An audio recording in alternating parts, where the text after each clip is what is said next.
Bonjour, pour cette cinquième séance du cours d'histoire des faits économiques. Alors, nous allons reprendre là où on s'est arrêté la semaine dernière. Donc, la semaine dernière, on a réfléchi sur le métier de banquier tel qu'il apparaît au Moyen Âge. Alors, je voulais revenir sur une idée qui me semble importante, c'est que euh, la banque, en fait, répond à des besoins différents par rapport à l'usure, hein. Donc on a vu que l'usure apparaît du temps de l'Empire romain dans une société qui est entièrement monétarisée et où l'accès à la monnaie est indispensable pour mener la moindre activité commerciale. Là, au Moyen Âge, on n'a pas une société qui est entièrement monétarisée, hein. Il y a les villages continuent de fonctionner en fait sans véritablement de monnaie. La monnaie, elle est surtout utilisée par les classes supérieures, évidemment par ceux qui vivent dans les villes, par les seigneurs, par le pouvoir royal. Et en fait, cette monnaie, eh bien, l'objectif des commerçants, c'est de la faire tourner le plus rapidement possible, hein, de pratiquer ce qu'on appelle le remploi, c'est-à-dire de l'utiliser le plus vite possible, parce que l'objectif qu'ils ont, c'est de constamment acheter et vendre, hein. Donc plus ils achètent et ils vendent rapidement, plus ils vont faire de marge et de profit, et plus ils vont gagner d'argent.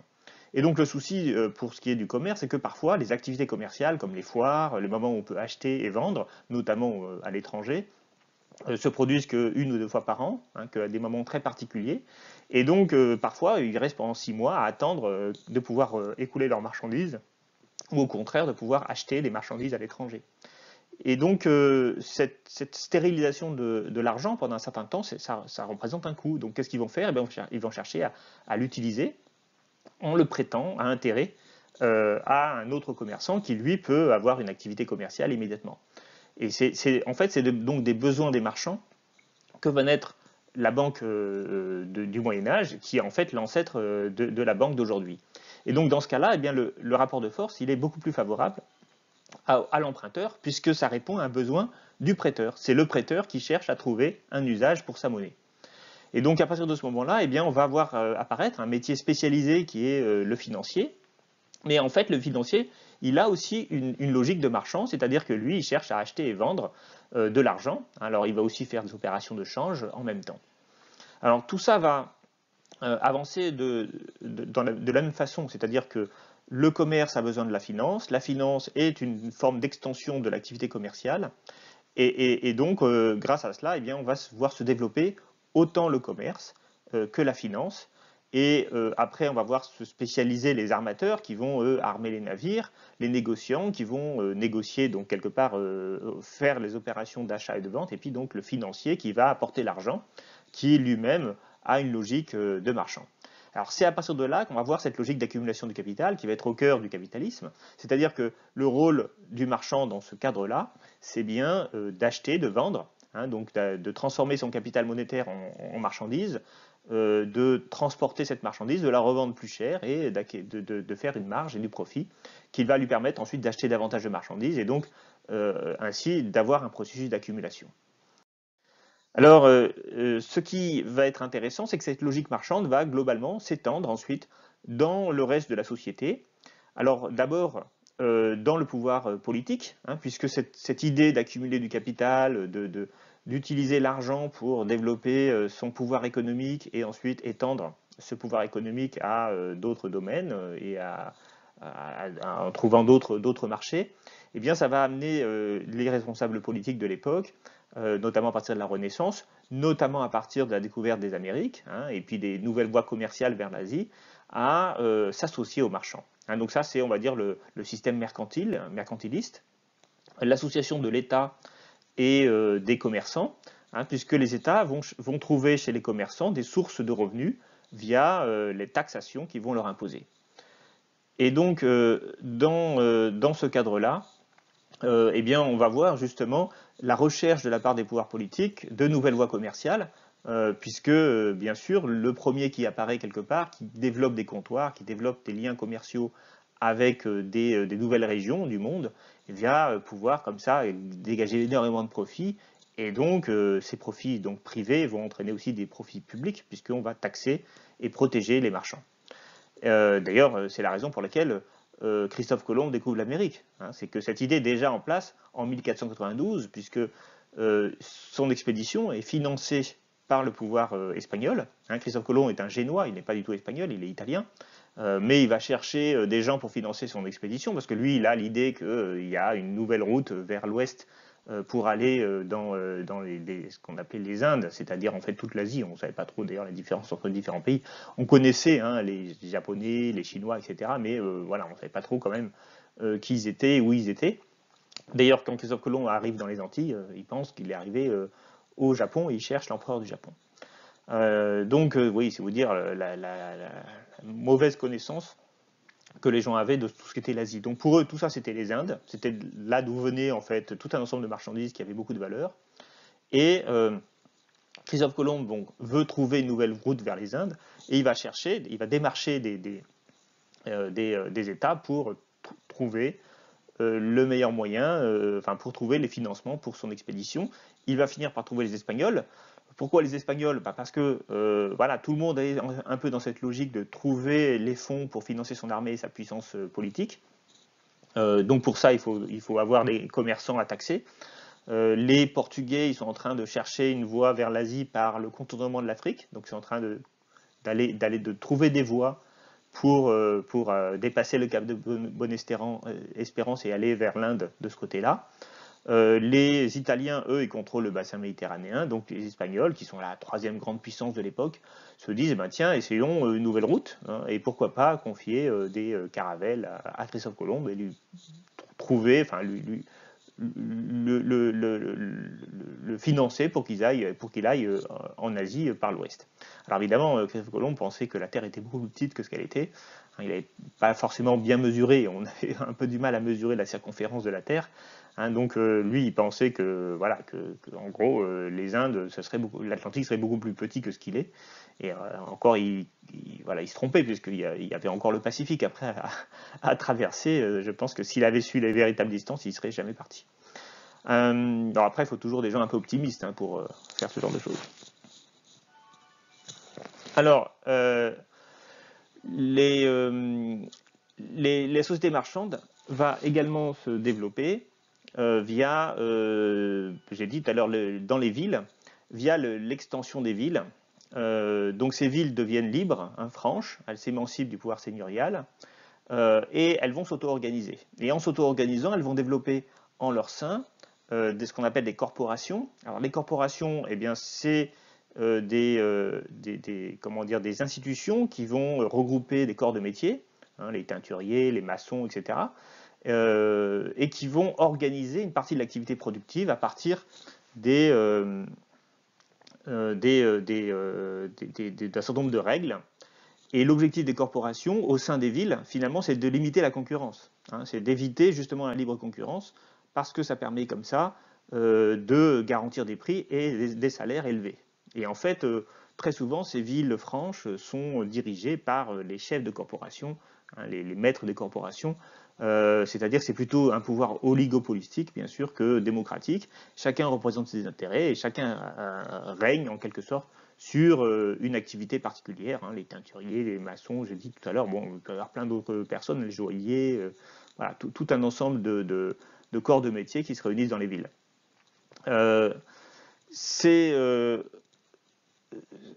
D'autres corporations, bien sûr, qui existent dans les villes, ce sont donc les marchands, notamment dans les villes portuaires, qui vont développer le commerce, très rentable vers l'étranger. Et puis on va voir apparaître progressivement des marchands qui vont, eux, se spécialiser dans le commerce intérieur.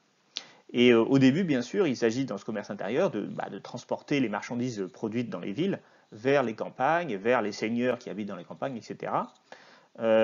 Et en réalité, et aussi d'amener les matières premières dans les villes, puisque les villes ne produisent pas de matières premières, et donc elles ont besoin de laine pour fabriquer des tissus, de bois, etc. On l'a vu, souvenez-vous, au premier semestre, dans le cadre de la représentation de l'économie des physiocrates, des économistes du XVIIIe siècle. Alors, très vite, ces marchands, qui sont là pour approvisionner les villes, d'ailleurs en nourriture également et en matières premières, ils vont chercher à échapper à la domination des corporations en utilisant les campagnes qui sont en fait très isolées, hein, qui sont en dehors de tous les sentiers commerciaux, parce que, et je vous l'ai dit, hein, ils sont en dehors même de la monnaie, et donc ils vont chercher à euh, transformer leur activité de pur commerce en une forme d'activité industrielle. C'est-à-dire qu'en fait, au lieu d'acheter de la laine ou du lin, enfin des fibres naturelles aux paysans qui sont dans les campagnes, ils vont commencer à leur vendre des machines à filer et leur acheter du fil, et puis éventuellement du tissu, etc. Et en fait, là, ils vont chercher à développer la production rurale euh, par intermédiaire du commerce. C'est-à-dire qu'en fait, au départ, bien sûr, dans les campagnes, les gens produisent leurs propres vêtements, en fait, hein, très souvent, mais c'est une forme d'autoconsommation. On produit et puis on consomme soi-même. Pourquoi? Parce qu'on n'a pas accès au marché, on n'a pas accès au grand marché des villes. Hein, et puis, par ailleurs, bon, je le dis, on n'a pas beaucoup accès à la monnaie, donc finalement, on ne peut pas vraiment vendre ce qu'on produit, puisque à qui on va la vendre, hein, tous les gens autour n'ont pas de monnaie non plus. Donc l'essentiel de l'activité productive, c'est surtout voilà, l'autoconsommation, l'autoproduction. Mais ces marchands qui font du commerce entre l'intérieur des terres, entre les régions rurales et les villes, très vite, ils vont commencer à faire travailler en partie hein, les villages pour ensuite revendre non pas simplement des matières premières, mais des produits finis. En profitant du fait que les campagnes étant isolées, les commerçants, enfin les campagnards, les paysans n'ont pas beaucoup de choix. Il faut qu'ils passent par le marchand pour écouler leurs marchandises. Et ça engendre une forme de commerce assez profitable. Profitable parce qu'on exploite finalement une main-d'œuvre qui n'est pas très exigeante, les paysans des campagnes, mais aussi parce que comme ça, on contourne les lois des corporations, c'est ça surtout l'idée, en produisant en dehors des villes, et donc en ne respectant pas forcément toutes les règles qui ont lieu dans les corporations, et notamment les règles en matière de salaire. Hein, donc c'est ça aussi qui va rendre profitable ce commerce, parce que même si les gens ne sont pas des ouvriers très qualifiés et qui n'ont pas toutes les technologies, bien le fait est que les paysans, alors pourquoi les paysans acceptent de travailler dans des conditions où ils ont finalement pas beaucoup d'argent et pas beaucoup de revenus? Parce qu'en fait ils n'ont pas grand chose à faire, c'est concrètement dans les campagnes, en dehors des périodes d'été où il y a beaucoup de travail, printemps, été, ouais, on sème, on moissonne, et puis voilà. Dans les périodes d'hiver, en fait, il n'y a pas grand-chose à faire. Donc, spontanément, hein, les paysans ont tendance à produire eux-mêmes un certain nombre de choses pendant la saison hivernale. Et si ils peuvent le revendre, eh bien, et puis du coup commencer à avoir un peu de monnaie ou voire échanger hein, simplement avec le marchand des choses qui les intéressent, eh bien pourquoi pas, c'est toujours du bénéfice. Et alors c'est à partir de là, à partir des campagnes donc et des besoins des commerçants du commerce intérieur, qu'on va apparaître finalement une nouvelle forme de production, donc cette production rurale qui va être contrôlée en fait essentiellement par le commerçant et qui va être en fait la base de la future révolution industrielle. Alors je vous cite ici un texte que j'ai tiré du livre de Jeanne-Marie Viel, hein, souvenez-vous, une brève histoire de la société marchande, qui elle-même cite en fait un historien de l'économie, Michael Dobb, dans l'étude sur le développement du capitalisme en 1981, donc c'est un texte un peu ancien, mais peu importe. Voici ce qu'il dit. Dans la manufacture rurale, les rapports entre employeurs et employés se traduisent plus souvent en termes de créances et de dettes qu'en termes de salaire. Ainsi, les négociants achetaient aux mineurs indépendants, avant qu'ils ne soient extraits, le plomb, l'étain et la houille. Ils consentaient également des avances aux artisans fabriquant des fils de fer, des épingles, des clous, etc. Le marchand d'étoffes, lui aussi, ne pouvait tirer parti de son capital qu'en élargissant les occasions de prêt. Les mines d'étain de Cornouailles nous offrent un exemple classique de cette exploitation du petit possédant par le biais du crédit. Le travailleur empruntait l'argent et marchandises qu'il s'engageait à rembourser par le minerai qu'il extrait. Les capitalistes achetaient à l'avance l'étain, 15-16 livres les millweight, et le revendaient 20 à 30 livres. Hein, vous voyez, donc on est quand même presque double aux chaudronniers. La tente payée, les mineurs indépendants finissaient par être aux abois et l'industrie passa aux mains des gros affairistes. Alors qu'est-ce qu'il dit ici concrètement? Il dit en fait, donc on a des. Alors là, il n'y a pas que les agriculteurs, on parle de mineurs indépendants, mais c'est pareil, les mines.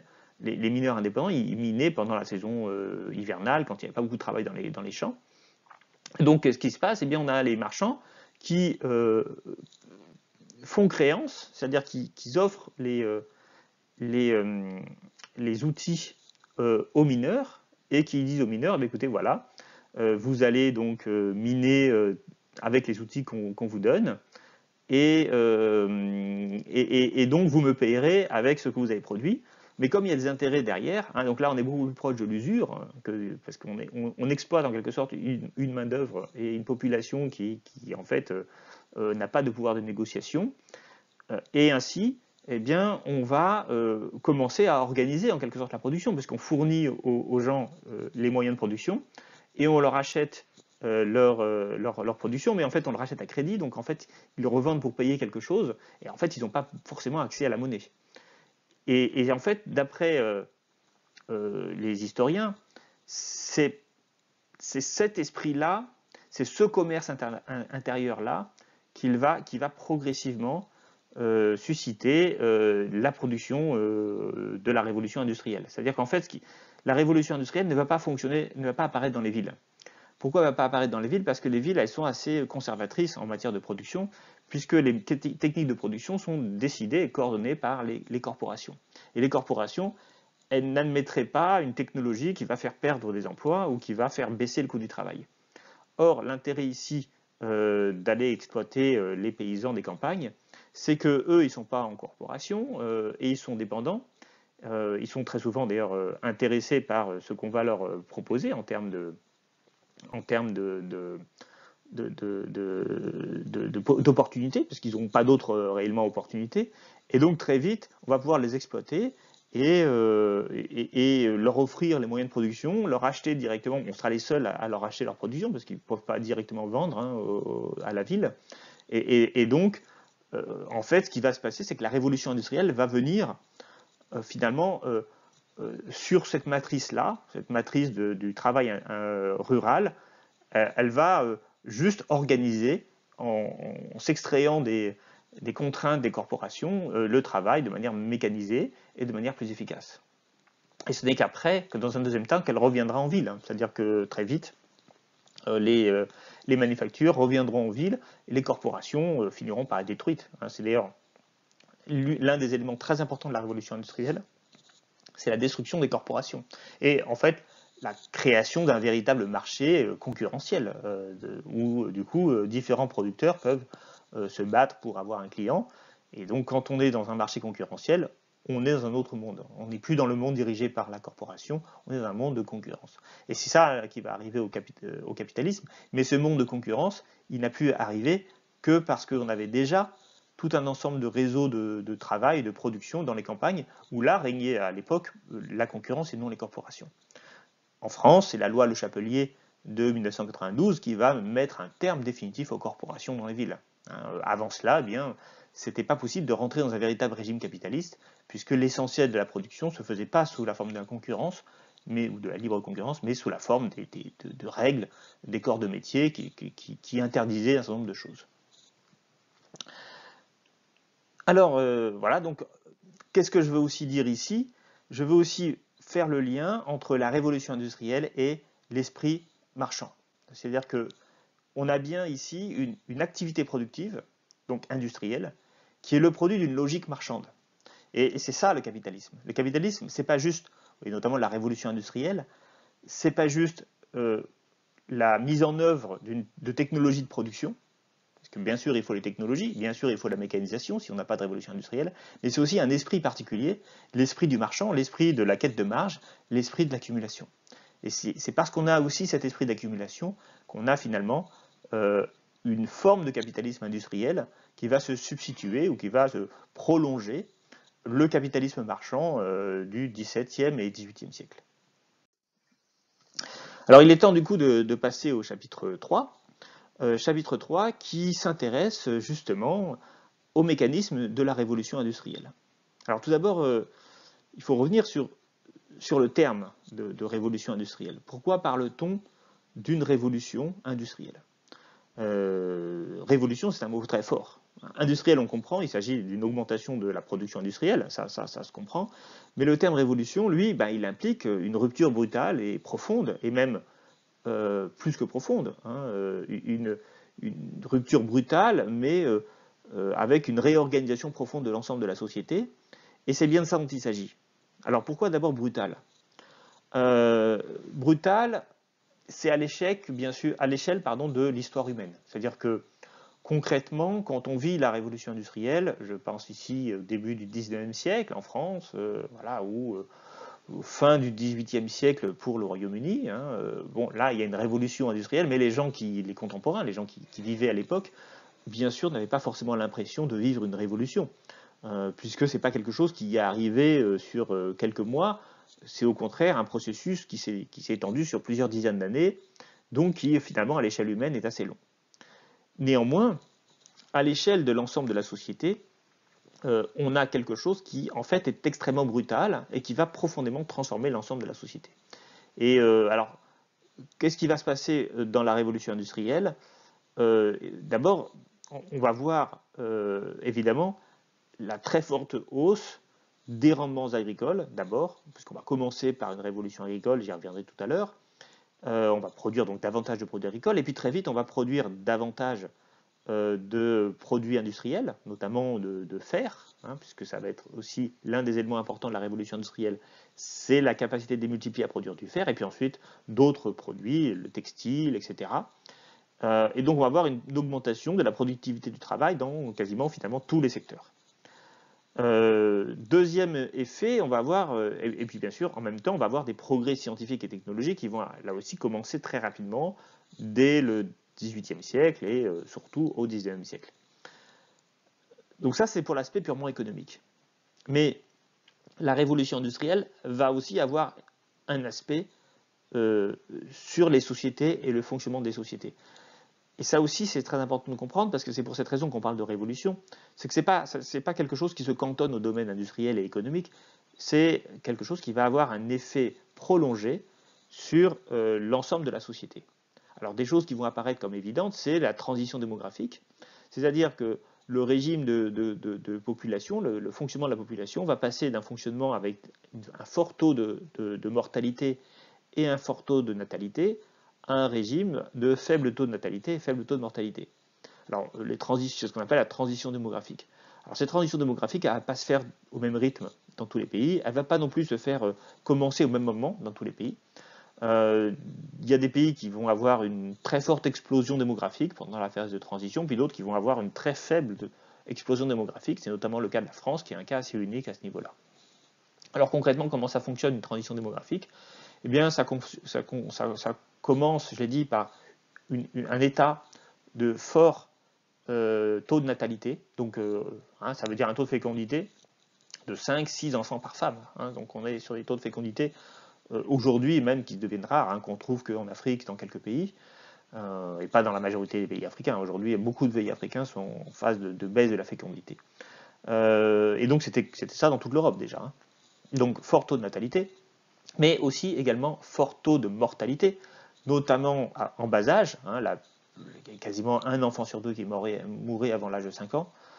Donc ça veut dire que vous faites 6 enfants, mais en fait il y en a plus de 3 qui survivent à 5 ans. Et puis en fait il y en a aussi quelques-uns qui meurent jusqu'à l'âge de se reproduire, jusqu'à 20 ans. Donc ça veut dire qu'à la fin, vous avez une croissance démographique en fait qui est assez faible, puisque l'essentiel des naissances conduisent à la mort avant même qu'on ait pu se reproduire.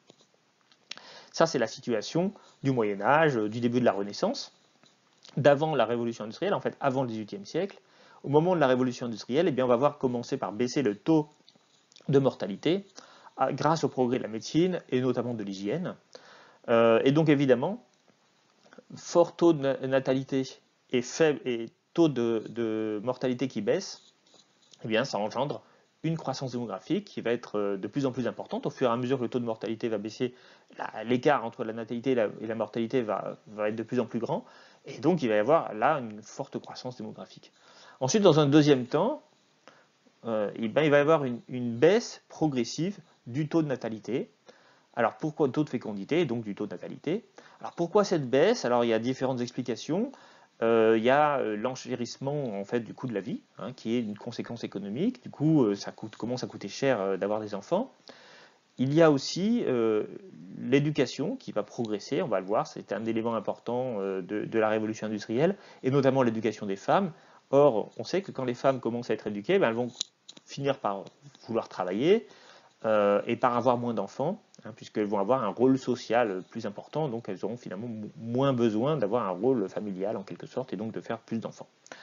Et puis donc le taux de natalité va baisser, mais va baisser quand même assez lentement, jusqu'à ce qu'il rejoigne le taux de mortalité. Alors là aussi, il y a une phase, c'est-à-dire que le taux de mortalité, lui, pendant ce temps, il va arrêter de diminuer, parce qu'au bout d'un moment, il va être très faible. Donc il va être à son niveau le plus faible. Et donc le taux de natalité va baissant régulièrement. Il va finir par rejoindre le taux de mortalité. Donc on va avoir une phase de forte croissance démographique, suivie par une phase de croissance démographique toujours forte, mais qui va tendre à se réduire jusqu'à ce qu'on se retrouve dans une situation donc, de fin de transition démographique où on a à la fois un faible taux de mortalité et un faible taux de natalité. Sachant d'ailleurs que ce qui se passe aujourd'hui, c'est même un taux de fécondité qui est insuffisant pour renouveler les générations, hein, moins de 2,1 enfants par femme, et donc on arrive à une décroissance démographique. C'est le cas dans de très nombreux pays, pas encore en France, mais c'était le cas en Allemagne, voilà, où le solde naturel est négatif depuis des dizaines d'années. Alors cette transition démographique, eh bien, elle signifie que la révolution industrielle touche au cœur de l'anthropologie humaine, puisqu'on parle ici de reproduction humaine. Hein. Ces changements passés de 6 enfants par femme à 2 enfants par femme, voire moins aujourd'hui en France, ça veut dire un changement de comportement extrêmement important. Bien sûr, il faut maîtriser la fécondité, il faut des systèmes de contraception, il y a tout un ensemble de choses qui vont aussi faciliter la transition démographique. Et puis un autre phénomène social, extrêmement lui aussi très important, c'est l'urbanisation croissante. C'est-à-dire que la révolution industrielle va faire exploser la productivité du travail agricole, et grâce à cette explosion du travail agricole, ben on va avoir un phénomène vraiment de fin, de disparition. Alors là aussi, ça va prendre des siècles, mais ça va être assez vite à l'échelle ça va arriver assez vite à l'échelle de l'histoire de l'humanité, pardon, puisqu'on va avoir finalement que énormément de campagnes vont se dépeupler, hein, donc c'est ce qu'on appelle l'exode du rural. Les gens vont aller en ville tout simplement parce qu'ils n'auront pas d'emploi, ils n'auront plus d'emploi dans les fermes, puisque les fermes, elles, vont s'agrandir énormément, elles vont être capables très vite de cultiver des champs immenses avec très peu de personnes, notamment grâce à la mécanisation qui arrivera au XXe siècle, hein, mais déjà c'est là qu'on va avoir d'ailleurs le plus fort exode rural, c'est au XXe siècle, donc très tard. Hein, mais ça arrive comment? Ben parce qu'on a des tracteurs. Et les tracteurs, ils sont le produit de l'innovation, la technologie, qui elle-même est un produit de la révolution industrielle. Et donc là aussi, urbanisation, hein, qui va commencer dès la fin du XVIIIe siècle et qui va se poursuivre en fait pendant toute la révolution industrielle. Là aussi, l'urbanisation implique un changement profond de société. On ne vit pas pareil en ville et dans la campagne. Et même dans les campagnes, en fait, des villes vont apparaître, elles vont se développer, même des petites villes. Mais ne serait-ce qu'une petite ville de 10 000 ou 20 000 habitants, c'est pas grand-chose. Hein. 20 000 habitants, je crois que c'est à peu près Saumur, ou je ne sais plus, entre peut-être 30 000 Saumur, mais à Cholet, c'est 50 000 à peu près. Donc on a des villes, mais vous voyez, quand on parle, nous, ici, de petites villes, mais à l'époque, c'était des grandes villes. Hein, plus de 10 000 habitants, c'était une vraie ville avec voilà, une société urbaine qui était déjà organisée. Voilà, et donc, même dans les campagnes, on va dire, vous voir apparaître des véritables centres urbains qui vont changer la manière de vivre, puisqu'on ne vit plus maintenant d'une manière isolée dans sa ferme, voilà, où il faut marcher des kilomètres pour aller voir son voisin. C'était pas exactement ça, il y avait des hameaux, mais les hameaux, c'était un pâté de maison, évidemment, tout le monde se connaissait. Donc ça, c'est transformation économique, hein, productivité du travail qui augmente, technologie, etc., des transformations démographiques, exode rural, transition démographique, changement de comportement dans la fécondité. Et puis, on va avoir aussi très vite, je marque un siècle plus tard, hein, mais alors, ça veut dire un siècle avant le début de la révolution industrielle, après le début de la révolution industrielle, des changements culturels. Alors, changement culturel, d'abord l'alphabétisation qui va pas commencer dès le début de la révolution industrielle. C'est pour ça que je parle d'un siècle plus tard. Ça va mettre du temps. on va vraiment s'alphabétiser. Alors, on a eu une alphabétisation au XVIIIe siècle, mais qui s'est progressivement arrêtée à la moitié de la population, c'est-à-dire qu'il y avait une moitié de population éduquée, puis l'autre moitié voilà, qui ne savait pas lire et écrire. L'école va devenir obligatoire dans les années 1880. C'est là qu'on va véritablement développer l'alphabétisation de masse. Donc 1880, on est un siècle après le début de la révolution industrielle. Et donc ça va être très important. Ça va accélérer la transition démographique, hein, puisque j'ai dit que l'éducation des femmes est l'un des éléments fondamentaux dans la baisse de fécondité. Ça va aussi changer les rapports culturels. Quand tout le monde sait lire, eh bien, les idées circulent bien davantage. Ça va faire perdre un peu de pouvoir à la religion. Donc progressivement, on va avoir aussi une sécularisation des sociétés. Donc sécularisation, ça veut dire qu'on va tendre à distinguer l'aspect religieux de l'aspect politique et social. Donc en France, ça va prendre l'effet de la loi sur la laïcité de 1905. Dans beaucoup d'autres pays, ils vont parfois pas renoncer à une religion nationale. Hein. C'est le cas en Royaume-Uni, par exemple, où il existe toujours une religion officielle, mais ça va se traduire par la tolérance envers les minorités religieuses. Là aussi, c'est quelque chose qui est assez unique dans l'histoire, hein. Qu'on ait une tolérance aux autres religions, puisque très souvent, les rois tiraient leur légitimité de Dieu. On contestait la religion, c'était aussi contester la légitimité du roi ou du pouvoir politique. Émancipation des femmes, qui va avec l'éducation des femmes, qui va avec la baisse de la fécondité, démocratie. Voilà. Là aussi, ça arrive progressivement, hein, ça va arriver lentement au cours du XIXe siècle. On va avoir en Europe, il faudra quand même attendre le XXe siècle pour que véritablement l'ensemble des sociétés deviennent démocratiques. Hein. Pensez que l'Allemagne, ça a été long, hein. Il a fallu attendre, il a fallu 2 guerres mondiales. Hein. La première a entraîné la République de Weimar, mais qui n'a pas beaucoup duré, et puis ensuite, eh bien, la deuxième a fini par mettre fin définitif au nazisme. Pensez aussi à l'Italie, qui avec une phase démocratique est tombée dans le fascisme, qui est revenue ensuite démocratique. Vous voyez, l'Espagne, ça a été encore plus tardif, puisqu'il faut attendre la mort de Franco dans les années 1970 pour avoir enfin une véritable démocratie. Mais là aussi, l'Espagne avait connu une démocratie non durable, bien sûr, malheureusement, au début du XXe siècle, hein, qui s'est terminée en 1936, avec la guerre civile. Donc vous voyez que la révolution industrielle, elle va entraîner beaucoup de changements démographiques, économiques, culturels. Voilà. Donc l'ensemble de la société va être transformé. D'où le mot de révolution qui implique un changement profond des sociétés. Alors les statistiques, est-ce qu'on peut voir ça? Ben oui, on peut voir, regardez l'évolution de la population mondiale. Alors là je vous prends la population mondiale, je commence en moins 10 000, donc évidemment, ça donne une vision un peu particulière, hein, où on voit une explosion, hein, de la démographie, voilà,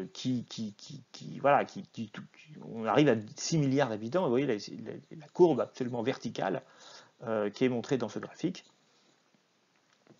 Il y a finalement peu de changements, on voit d'ailleurs pas grand-chose dans ce graphique.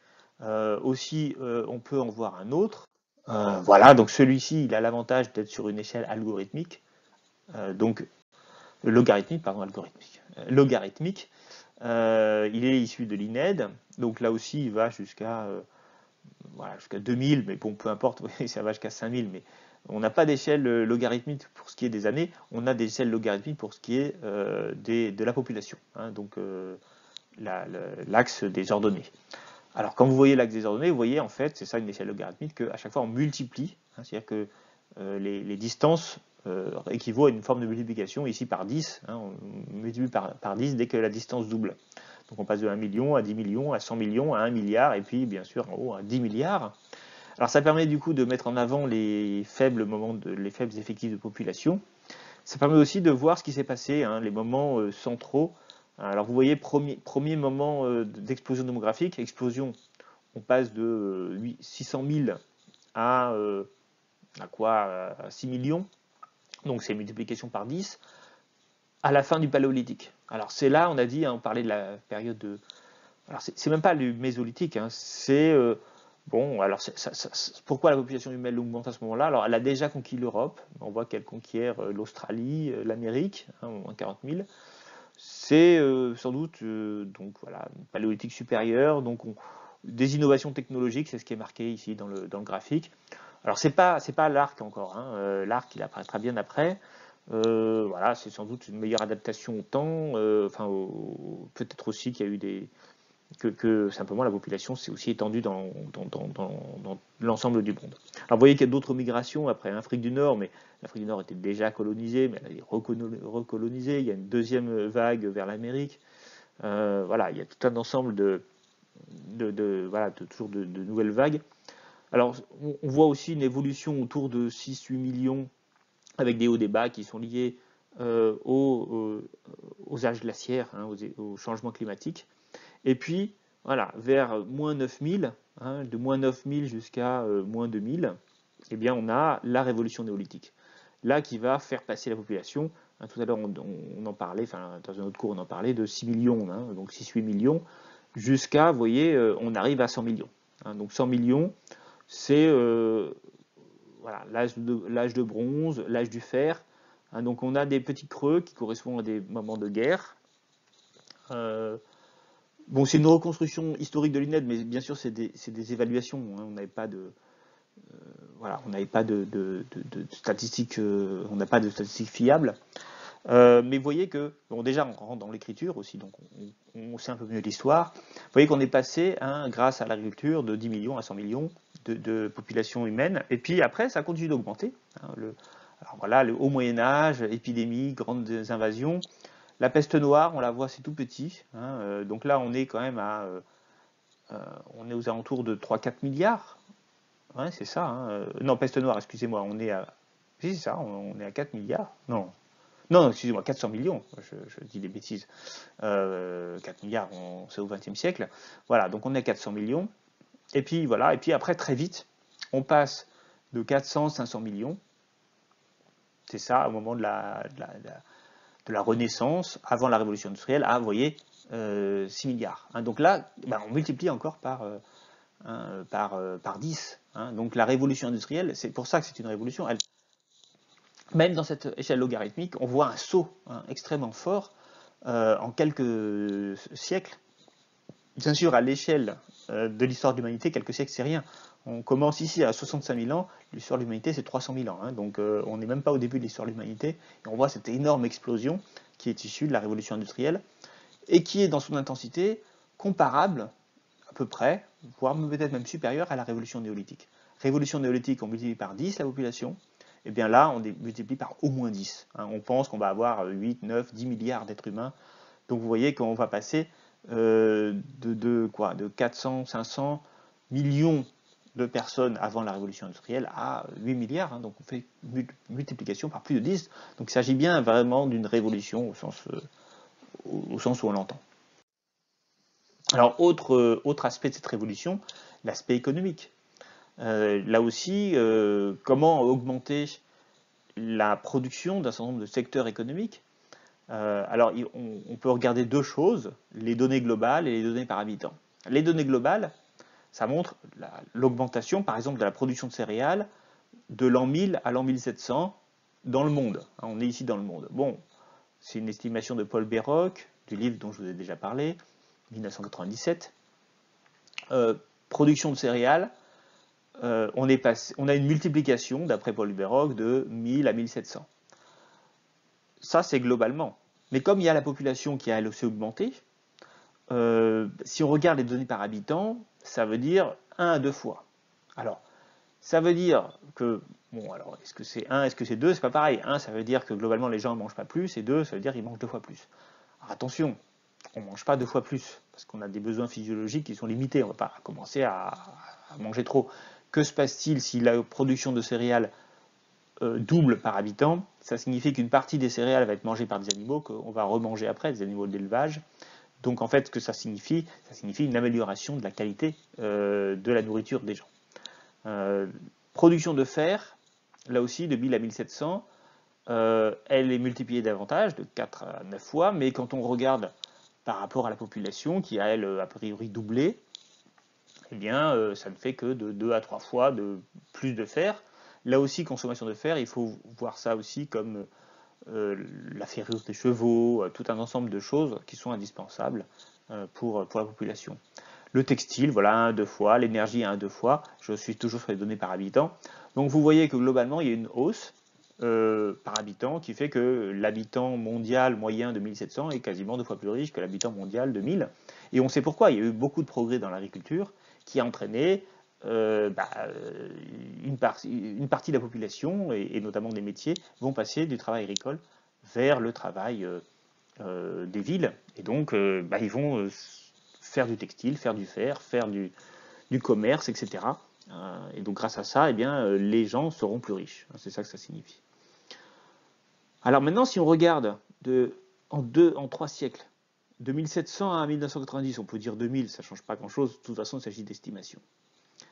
Et bien là, on a une production des céréales de 14 fois. Alors, multiplication par 14, c'est énorme. Mais comme la population a elle aussi beaucoup augmenté, ça fait que par habitant, eh bien, on n'a qu'une augmentation de 2 fois 2. Si on devait regarder aujourd'hui, en 2020, eh bien, ça serait sans doute plus que fois 2. Puisque voilà, en 1990, il y avait encore des régions, on a eu beaucoup de progrès dans l'agriculture depuis 90, en particulier grâce aux OGM, aux génétiques, à l'amélioration des espèces, etc. Là encore, même raisonnement, si la nourriture augmente et est multipliée par 2, ça ne veut absolument pas dire que les gens mangent 2 fois plus, sinon ils deviendraient obèses. Alors il y a en partie des gens qui sont obèses, mais même en étant obèse, on ne peut pas manger 2 fois plus, sinon on va très mal. C'est surtout une amélioration globalement de la qualité nutritive. Donc on va nourrir plus de bétail, on va manger plus de viande, en fait, c'est ça que ça veut dire. Par ailleurs, bon, là on parle juste des céréales, mais évidemment la diversification se fait aussi, plus de légumes, plus de fruits, il y a tout un ensemble d'améliorations de la qualité nutritive qui forcément ne se voit pas ici dans ce tableau. Mais regardez la production de fer. Là on a quelque chose à partir de 1700 qui est de l'ordre de la rupture, quoi. 2000 fois de plus de fer en 90 qu'en 1700. On produit 2000 fois de plus de fer. Ce qui veut dire que par habitant, on a 260 fois de plus. Là aussi, la consommation de fer par habitant, c'est pas moi je consomme du fer, c'est toute l'infrastructure économique qui consomme davantage de fer. Pensez aux voies de chemin de fer. Il faut bien faire des voies de chemin de fer. Donc on ne consomme pas individuellement du chemin de fer, du fer, mais on consomme collectivement. Et donc on peut comme ça avoir des réseaux ferrés. Production de fibres textiles x 4. Donc là, ça veut dire on a plus de vêtements, des vêtements plus diversifiés, etc. Production d'énergie, là aussi 36 fois. Commerce international a été multiplié par 120. Et globalement, la production a été multipliée par 6. Ça veut dire, en moyenne, si on devait calculer le PIB par habitant, il a été multiplié par 6 entre 2000 à peu près et 1700. Ce qui veut dire qu'on peut dire que, en termes de production marchande ou de production monétarisée plus précisément, on produit 6 fois plus, donc globalement on est 6 fois plus riche. Si on devait comptabiliser la richesse comme ça, et là aussi, vous savez que c'est pas si simple. Alors oui, cette énorme explosion qui apparaît dans ce tableau, donc c'est une rupture, c'est d'autant plus une rupture que on n'a pas le même rythme de temps. Tout à l'heure, on parlait du Moyen-Âge, de l'an 1000 jusqu'à 1700, ça couvre une période de 700 ans. La révolution industrielle qu'on voit ici, donc déjà on la commence en 1700, alors qu'en fait elle commence plus tard à peu près partout. Donc on veut dire en 250 ans, parce qu'on peut commencer en fait en 1750, mais quasiment. Donc en beaucoup moins de temps, on arrive à des augmentations considérables de la production par habitant, donc de la consommation par habitant. Alors comme ça, on a l'impression d'une explosion, effectivement, d'une rupture importante. Néanmoins, quand on reprend ces chiffres par une croissance annuelle, on va voir quelque chose de beaucoup plus faible. Alors pourquoi plus faible? Parce qu'en fait, pour multiplier par 260 la production de fer, il ne faut pas forcément avoir une croissance de 10% ou de 20% par an, ou un doublement tous les ans. En fait, il faut parfois une croissance assez faible par an, qui va entraîner, par le fait du cumul, en fait, une croissance très importante. Alors là, j'ai pas fait le calcul, vous pouvez le faire chez vous. N'oubliez pas que la formule, c'est celle qui est marquée ici sur la diapositive. La production finale est égale à la production du début fois 1 plus n divisé par 100 exponentielle durée. Durée, ici, on est en année. Donc si vous êtes 300 ans, alors qu'est-ce que ça veut dire? N, c'est le taux de croissance, hein, en pourcentage. Hein, N divisé par 100, ça fait pourcentage. Donc si vous avez 10%, hein, voilà, bah, vous faites le calcul, ça fait 1,1 exposant 250 ou exposant 300. Vous allez voir que ça correspond finalement qu'il n'y a pas besoin d'avoir des taux de croissance très très importants pour arriver à une multiplication comme ça sur 250 ans. En réalité, voilà, c'est marqué après, une croissance de 1% par an entraîne une multiplication par 20 en 300 ans. Hein, donc vous voyez, 1% par an. Alors bien sûr, la production de fer, elle augmente plus que multipliée par 20, mais vous voyez que la production totale, c'est x6. Hein, donc ça veut dire que globalement, ça veut dire que sur 300 ans, il n'y a pas eu un taux de croissance, il y a eu un taux de croissance inférieur à 1% par an. Hein, donc ce n'est pas des croissances fantastiques. Globalement, pendant la période de la révolution industrielle en Europe, hein, donc dans la région la plus avancée dans la révolution industrielle, quand on regarde les chiffres tels qu'ils ont été reconstruits par les historiens, on ne voit pas de croissance économique supérieure à 2%. C'est la raison pour laquelle je vous disais que les populations de l'époque ne se rendaient pas forcément compte qu'il y avait une révolution industrielle. 2% de croissance par an, ça ne se mesure pas à l'échelle d'une année. Ça ne se mesure pas non plus à l'échelle de 4 ou 5 ans. Ça va se mesurer, ça va avoir des effets importants à 30 ou 40 ans. Mais 30 ou 40 ans, on a tellement de temps de s'habituer qu'en fait, on a oublié comment on vivait il y a 30 ou 40 ans. Ce qui veut dire que les populations qui ont vécu la révolution industrielle n'ont pas forcément eu l'impression qu'il y avait un boom économique. Ce qui d'ailleurs explique, souvenez-vous, au premier semestre, en cours d'IAE, on a montré que la question de la croissance avait été quand même beaucoup contestée par les économistes. Pensez à Ricardo ou à Malthus, qui au début du XIXe siècle contestaient le fait qu'il y avait une croissance économique ou qu'elle pouvait durer, parce que très souvent, ils ne devaient pas voir autour d'eux les effets d'une croissance économique. Donc ils étaient là, souvenez-vous, contre la hausse des salaires, parce que pour eux, la hausse des salaires allait entraîner forcément un effondrement de la croissance.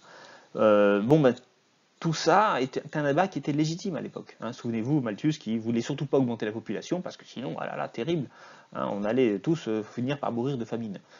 Donc il n'était pas très confiant sur la croissance, parce que bien sûr, alors même qu'il y avait une croissance, alors même qu'on était en pleine révolution industrielle, les effets sur le niveau de vie n'étaient pas tout à fait perceptibles. Tenez, je vous montre un autre graphique. Ce graphique montre le niveau des revenus, je vous l'ai déjà montré, je crois, le niveau des revenus en Angleterre par personne. Alors c'est une moyenne, ça veut dire que bien sûr il y a des riches et des pauvres, mais regardez le niveau des revenus, regardez la courbe, on l'a déjà vu, hein. Le moment de la révolution industrielle, les 100 premières années de la révolution industrielle, on commence ici en 1860, on termine, j'ai l'impression qu'on est plus proche de 1900, donc on termine en 1870, donc on a 110 ans de révolution industrielle. En réalité, elle se poursuit après. Hein. Mais vous voyez qu'à la fin, en 1870, en 1860, finalement, on n'est pas à des niveaux de revenus moyens tellement différents de ceux de la fin du Moyen-Âge. Hein, au moment de la peste noire, souvenez-vous, on avait une évolution un effondrement démographique qui avait entraîné une progression des salaires. On le voit très bien, hein, à partir de 1320, 1330. Hein, alors surtout, c'est l'épidémie de peste, c'est au milieu du XIVe siècle. Bon, et puis on voit une progression des revenus moyens, et puis ensuite une diminution à cause de la surpopulation. Hein, pour le coup, Malthus n'était pas tellement trompé sur le passé, c'est vrai que la population faisait baisser le niveau de vie moyen, de la même façon que l'effondrement démographique de la peste noire a fait progresser le revenu moyen. Et puis vous voyez que, voilà, ça explique aussi d'ailleurs par les guerres, tout un ensemble de choses. Et puis vous voyez qu'au moment de la révolution industrielle, pendant 50 ans, il n'y a pas de progrès moyen. Et comme il y a plus de riches, on peut penser que la pauvreté augmente, puisqu'on a ici une moyenne. Et d'ailleurs, c'est ce qui va se voir. C'est-à-dire que concrètement, le niveau de vie des ouvriers, on aura l'occasion d'en reparler, en fait, il va plutôt baisser au début de la révolution industrielle. Il ne commencera véritablement en Angleterre à remonter qu'après les années 1830, quand on va commencer à faire quelques lois sociales. Mais pensez que les lois sociales vont arriver très tard et très lentement. Il faudra attendre la toute fin du XIXe siècle pour interdire le travail des enfants de moins de 11 ans. Vous vous rendez compte? Moins de 11 ans. C'est-à-dire qu'on pouvait faire travailler des enfants de moins de 11 ans en 1890. C'est ça les lois sociales du XIXe siècle. Pensez bien que si les enfants de 10 ans travaillent, c'est pas parce qu'ils sont très riches. Hein. Alors il y avait d'ailleurs une obligation d'instruction. C'est-à-dire que De 6 heures du matin à 8 heures du matin, ils devaient faire l'école, 2 heures, et puis ensuite ils allaient dans l'usine. Donc c'était, voilà, c'est ça le niveau de vie de la classe ouvrière au XIXe siècle. On avait quelques réglementations au travail des femmes. Voilà, les femmes ne devaient pas travailler plus de 12 heures par jour, mais vous vous rendez compte, 12 heures par jour, c'est déjà considérable. Euh, donc, ça explique aussi que les transformations culturelles et sociales vont arriver tard. Elles vont arriver tard parce qu'en fait, la réalité du niveau de vie va pas vraiment changer avec la révolution industrielle, et même, en fait, on peut dire qu'elle va se dégrader. Pensez qu'au Moyen-Âge, on ne faisait pas travailler les enfants de 11 ans ou de 12 ans. On rentrait en apprenti dans une corporation à l'adolescence, 13-14 ans. Pas tellement différemment d'aujourd'hui. On commence déjà à faire de l'apprentissage à 13-14 ans aujourd'hui.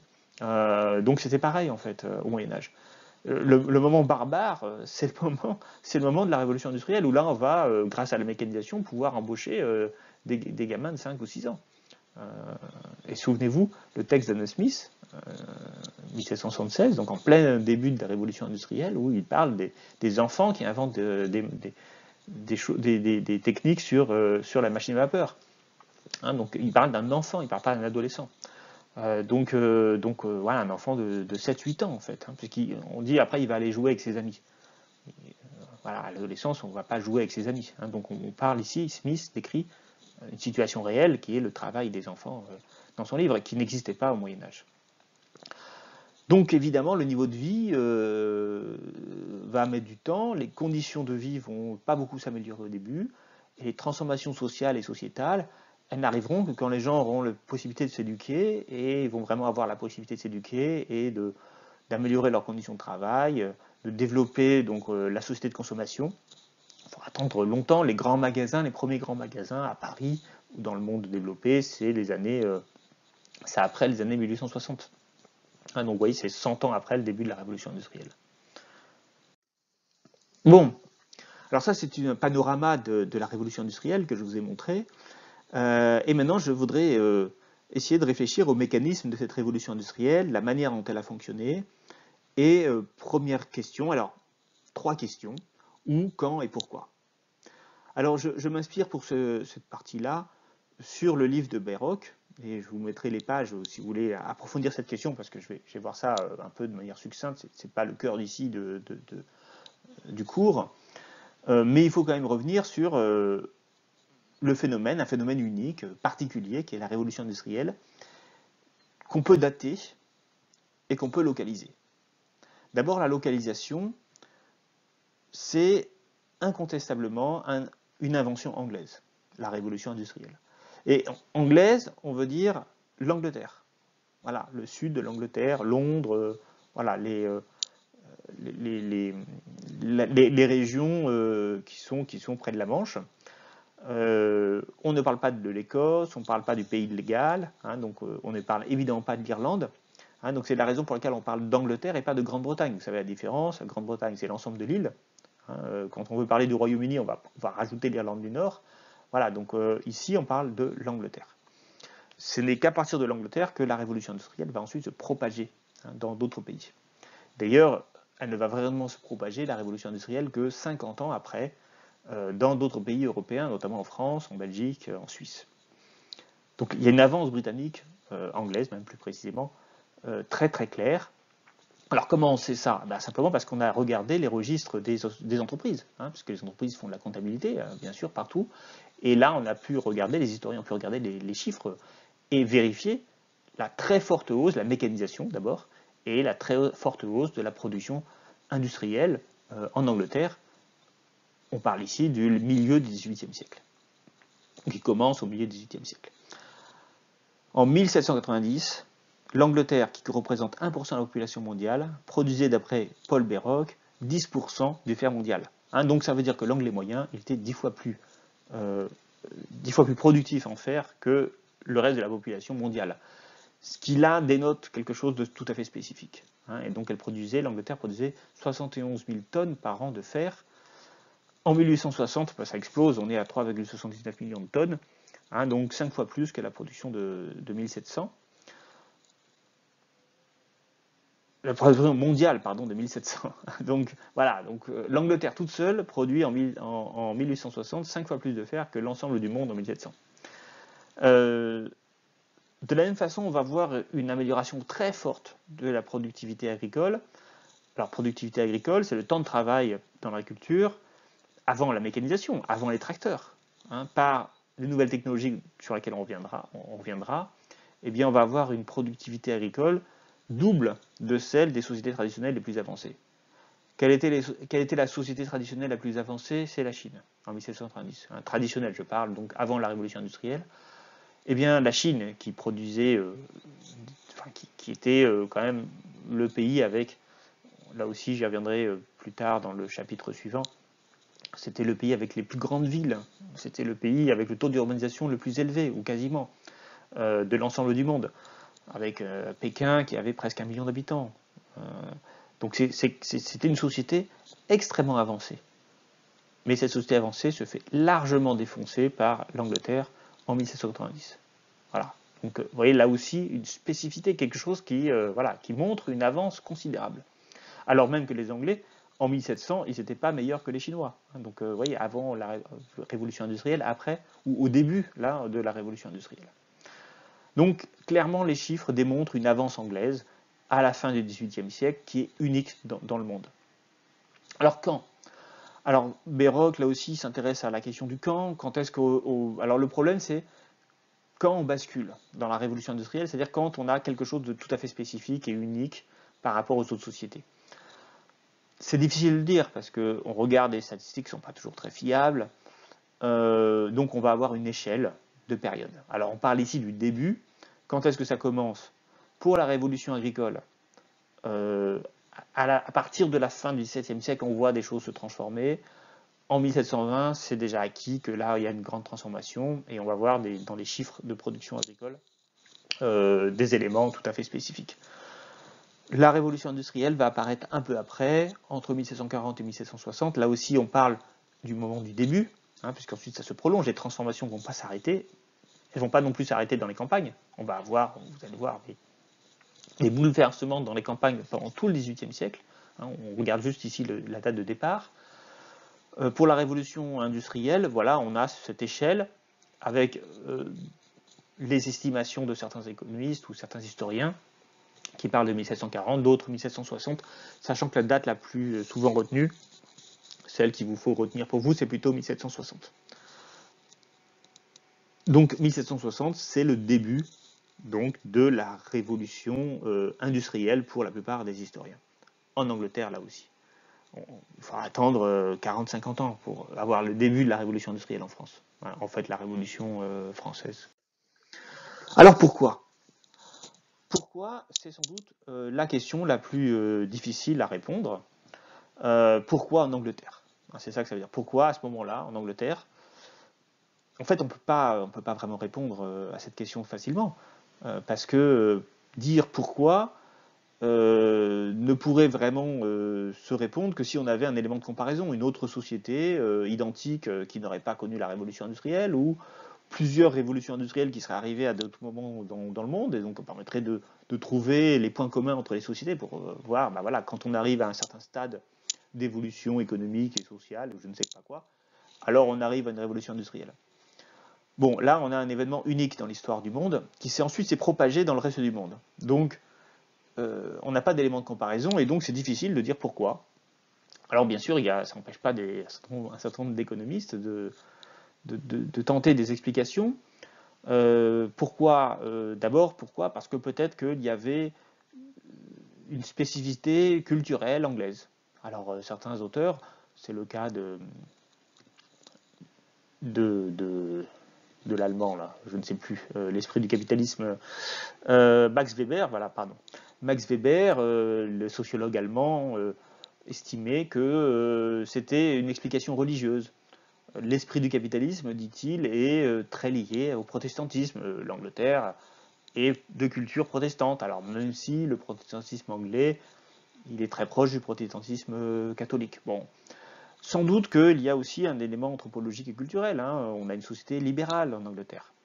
Donc, et ça veut dire qui permet à l'individu de s'émanciper, qui est assez bienveillante avec l'émancipation. Quand il s'agit de casser les codes traditionnels, il vaut mieux une société libérale. D'ailleurs, le libéralisme, il s'explique aussi par un régime politique assez libéral, c'est-à-dire un parlement qui prend du pouvoir après 1688, ce qu'on appelle la glorieuse révolution en Angleterre, c'est-à-dire la fin définitive de l'absolutisme royal. On a un parlement qui va progressivement prendre de plus en plus d'importance, et on pense que ça aussi, ça a pu favoriser l'initiative privée, et donc la révolution industrielle. Les matières premières, oui, l'Angleterre a aussi une spécificité par rapport à d'autres pays, c'est qu'elle dispose de mines de charbon et ces mines de charbon sont exploitées depuis très longtemps, depuis le Moyen-Âge, pour se chauffer. La colonisation. Alors oui, l'Angleterre est une puissance coloniale. Londres, c'est une grande ville qui concentre beaucoup de ressources. Peut-être que ça a pu expliquer aussi que dans les villes, c'est là que naît la révolution industrielle. Alors en fait, c'est pas tout à fait vrai, je vous ai dit tout à l'heure, que ça venait aussi beaucoup des campagnes. Mais enfin, il faut quand même bien des marchands. Les marchands, ils sont dans les villes pour lancer des processus. L'avance technologique, oui, mais bon, là, on va voir qu'elle n'est pas spécifique à l'Angleterre. La technologie en Europe est à peu près la même. Voilà, d'autres auteurs disent qu'il y a une spécificité européenne qui explique la révolution industrielle. Alors, quelle est la spécificité européenne? C'est en fait l'organisation de l'Europe depuis le traité de Westphalie, c'est-à-dire en fait des nations concurrentes. Ça c'est vrai que c'est une spécificité européenne de l'époque, c'est-à-dire des nations d'égale force qui se faisaient la guerre, qui se prenaient des empires coloniaux les unes aux autres, qui étaient très rivales en fait, et qui du coup suscitaient une créativité technologique, un esprit de concurrence, qui peut-être a permis du coup de s'étendre dans l'ensemble de la société. Alors c'est assez rare, pourquoi? Parce que on prenait une société comme la Chine, qui est sans doute la société la plus avancée en 1700 au monde, mais la Chine n'a pas de rival. Voilà, donc il y a des rivalités internes en Chine. Il peut y avoir parfois des guerres civiles, on peut avoir des moments de déstabilisation sociale. Mais vous voyez, on est toujours sur des relations asymétriques. En Europe, notamment en Europe de l'Ouest, voilà, on a l'Espagne, on a la France, on a le Royaume-Uni, enfin l'Angleterre, on a même les Pays-Bas, l'Autriche, voilà, l'Italie, enfin l'Italie qui est pas unifiée bien sûr, mais avec des puissances quand même, des États qui sont assez puissants. Et donc, oui, donc il y a toujours une forme de rivalité. La Russie, bien sûr, aussi là aussi qui est puissante. Et donc, ça peut-être que ça favorise les découvertes, les recherches et l'émancipation. Alors, toutes ces explications sont entendables, mais en réalité, on va s'apercevoir qu'aucune ne peut vraiment dire pourquoi la révolution industrielle a eu lieu en Angleterre, parce que finalement, l'Angleterre n'est pas plus protestante. Si on parle d'explications religieuses, peut-être que le catholicisme est moins à même de développer la révolution industrielle, mais là aussi c'est pas clair parce que la France a été la deuxième puissance et la Belgique sont rentrés dans la révolution industrielle assez tôt, alors que ce sont des pays catholiques. Donc voilà. Il n'y a pas que le Royaume-Uni qui a un régime politique assez libéral, puisque les Pays-Bas, puisque les villes italiennes pouvaient avoir des régimes non pas démocratiques, mais avec des parlements qui décident, qui sont plus libérales. Au XVIIIe siècle, la société la plus libérale d'Europe, au sens tolérance, au sens qui accueille des livres de tout genre, c'est quand même les Pays-Bas. C'est pas trop le Royaume-Uni, même si le Royaume-Uni est assez libéral. Les matières premières, oui, mais elles existent aussi dans d'autres pays. La puissance coloniale anglaise n'est pas si importante que ça au XVIIIe siècle. C'est plutôt l'Espagne, la grande puissance coloniale, ou le Portugal. Voilà, il n'y a pas vraiment d'avance technologique anglaise, je l'ai dit tout à l'heure. Le fait d'avoir une grande ville, d'abord c'est pas la plus grande ville, la Chine a des plus grandes villes, et en même temps, on n'a jamais démontré que la taille des villes favorisait plutôt le commerce. Au contraire, parfois il vaut mieux avoir beaucoup de petites villes ou de villes moyennes plutôt qu'une seule grande ville qui va concentrer toutes les ressources. Donc en fait, la société anglaise, c'est ça qui est intéressant, c'est qu'elle ne se démarque pas vraiment des autres sociétés européennes. Toutes ces explications, enfin certaines sont plus valables que d'autres, expliquent peut-être peut-être qu'il faut effectivement une société assez libérale pour permettre, comment dire, aux individus de pouvoir mener des initiatives, mais c'est pas la société la plus libérale.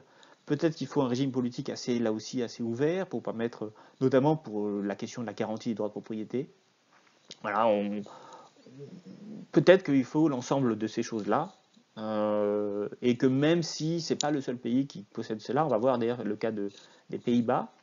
Les Pays-Bas, c'est une société tolérante, c'est une société assez démocratique, puisqu'on n'a pas de monarque absolu qui gouverne, on a même une république à l'époque, les Provinces-Unies, c'est une république, la monarchie va revenir plus tard. Mais les Pays-Bas ne vont pas engager de révolution industrielle. Voilà. Et on va voir d'ailleurs pourquoi, parce qu'il y a une raison aussi, les Pays-Bas sont handicapés paradoxalement, ils sont handicapés par la productivité de leur agriculture. Voilà, donc si ça vous intéresse, je vous invite à lire, il est à la bibliothèque, et puis vous pouvez l'acheter, il n'est pas très cher, les pages 223 à 266 du tome 1 de Paul Berroc, où il mène une réflexion à ce niveau-là. Mais laissons de côté pour l'instant la question du pourquoi et essayons de s'intéresser à une question plus scientifique, qui est celle du comment. Comment la révolution industrielle anglaise se produit? Alors là aussi, les historiens sont assez d'accord. La révolution industrielle nécessite au départ une transformation de l'agriculture. On va voir que c'est ça qui va permettre de dégager de la main-d'œuvre, une main-d'œuvre suffisante pour s'engager dans une révolution industrielle, c'est-à-dire mener des activités qui soient ni commerciales ni agricoles. Là aussi, petit rappel, on distingue en économie très souvent trois grands secteurs d'activité, le secteur primaire, secondaire et tertiaire. Le secteur primaire produit des matières premières et des produits agricoles. Le secteur secondaire transforme ces matières premières en produits finis.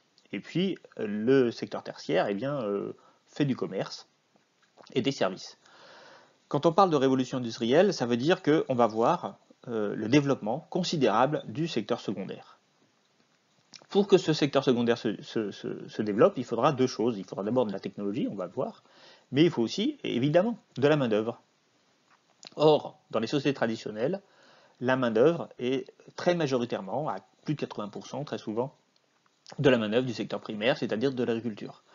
Donc, si on veut avoir un développement de l'industrie, il va falloir être capable de trouver de la main-d'œuvre disponible. Et cette main-d'œuvre, on va la piocher là où il y en a le plus, c'est-à-dire forcément dans le secteur primaire. Donc il faut, pour avoir une révolution industrielle, au préalable, voir une transformation de l'agriculture. Alors, vous voyez, j'ai mis révolution entre guillemets. Alors pourquoi j'ai mis révolution agricole entre guillemets? Parce que autant la révolution industrielle ne fait aucun débat au sein des historiens, autant la révolution agricole peut, elle, être soumise à débat. Pourquoi? Parce que ça aussi, voir le chapitre précédent, des révolutions agricoles, il y en a eu beaucoup. Donc dire la révolution agricole, ça peut être trompeur. On pourrait avoir l'impression que l'agriculture a toujours été la même depuis l'Antiquité jusqu'au XVIIe siècle ou XVIIIe siècle, alors qu'évidemment, ce n'est pas le cas. Il y a eu de très grands progrès dans l'agriculture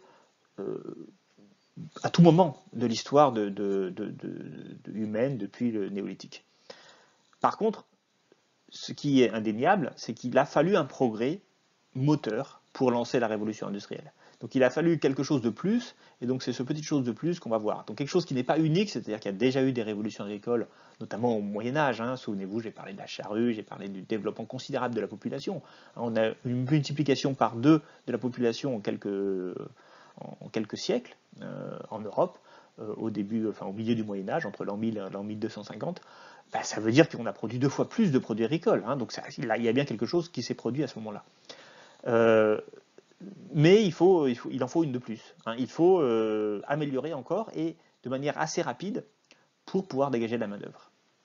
Alors, cette révolution agricole, forcément, elle doit se produire en Angleterre, et donc c'est ça qu'il faut essayer de comprendre. Pourquoi en Angleterre, à la fin du XVIIe siècle, il y a eu des transformations des pratiques agricoles? Alors, à la fin du XVIIe siècle, l'Angleterre n'était pas très en avance d'un point de vue agricole. Et quelque part, on va le voir, c'est un peu un avantage.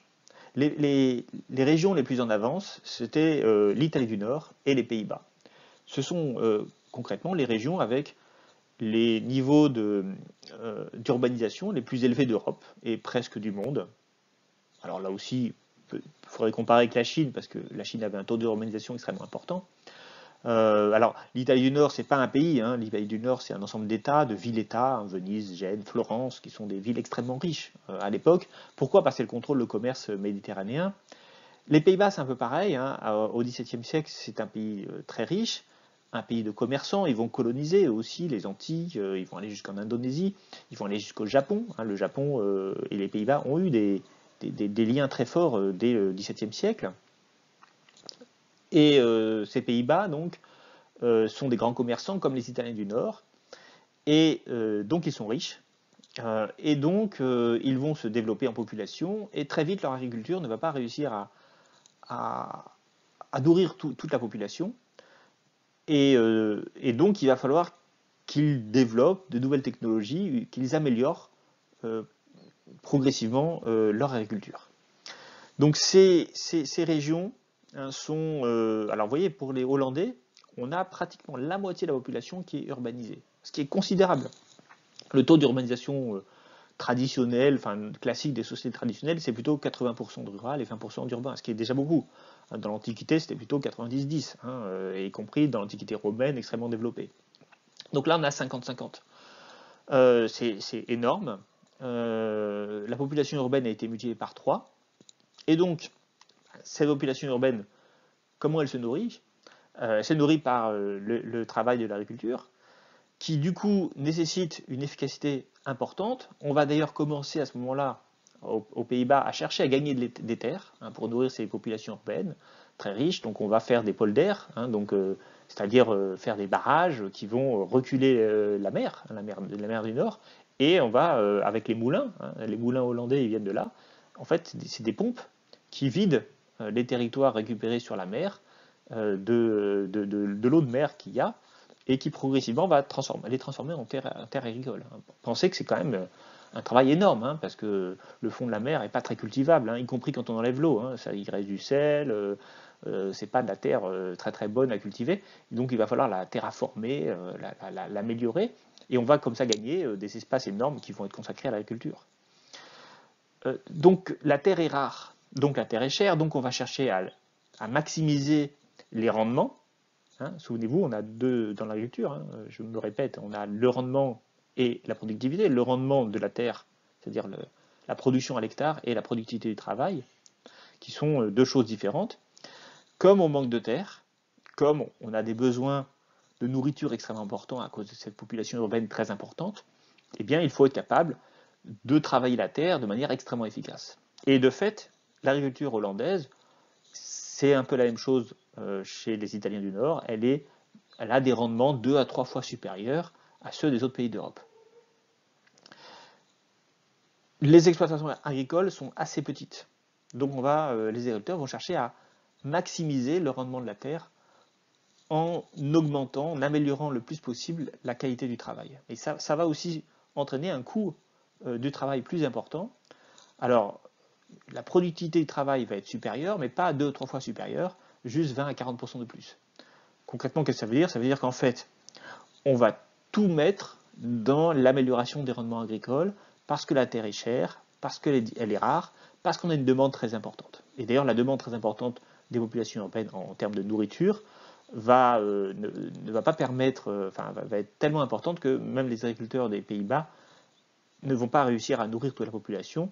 Et donc une grande partie de la nourriture en fait est importée. Hein, donc ça veut dire aussi que les produits agricoles sont chers hein, puisqu'ils sont importés. Donc ça veut dire aussi, ça va inciter aussi les agriculteurs à produire le plus possible, hein, d'où la hausse des rendements. Hein, il faut produire le plus possible parce qu'on peut vendre cher hein, à sa population urbaine. 40% des biens agricoles consommés aux Pays-Bas sont importés. Bon, alors, bien sûr, les Hollandais sont de grands marchands, hein, donc pour eux, ce n'est pas un problème d'importer l'essentiel de la production agricole, parce qu'ils font beaucoup de profits eux-mêmes par le commerce. Hein, ils ont colonisé l'Indonésie, hein, donc c'est loin l'Indonésie. Et grâce à ces colonies, et ben, ils récupèrent des épices qui sont extrêmement rares et coûteuses, et qui du coup leur permet de gagner beaucoup d'argent, et cet argent, ben, ils vont acheter de la nourriture aux pays voisins, et finalement, ben, ils y gagnent. Hein. Donc une productivité agricole qui est, qui est importante, qui est plus importante qu'ailleurs, mais qui plafonne. Ce que je veux dire par là, c'est que on est allé au bout de ce qu'on pouvait faire en termes de technologie agricole aux Pays-Bas et en Italie du Nord.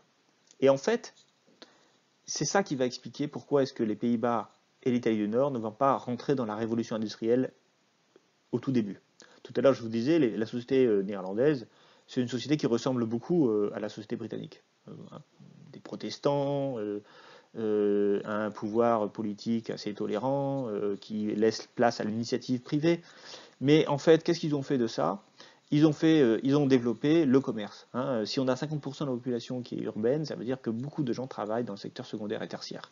Donc il y a déjà une industrie un peu développée, on a déjà un commerce extrêmement développé, et on a déjà une agriculture qui est extrêmement développée elle aussi, c'est-à-dire qui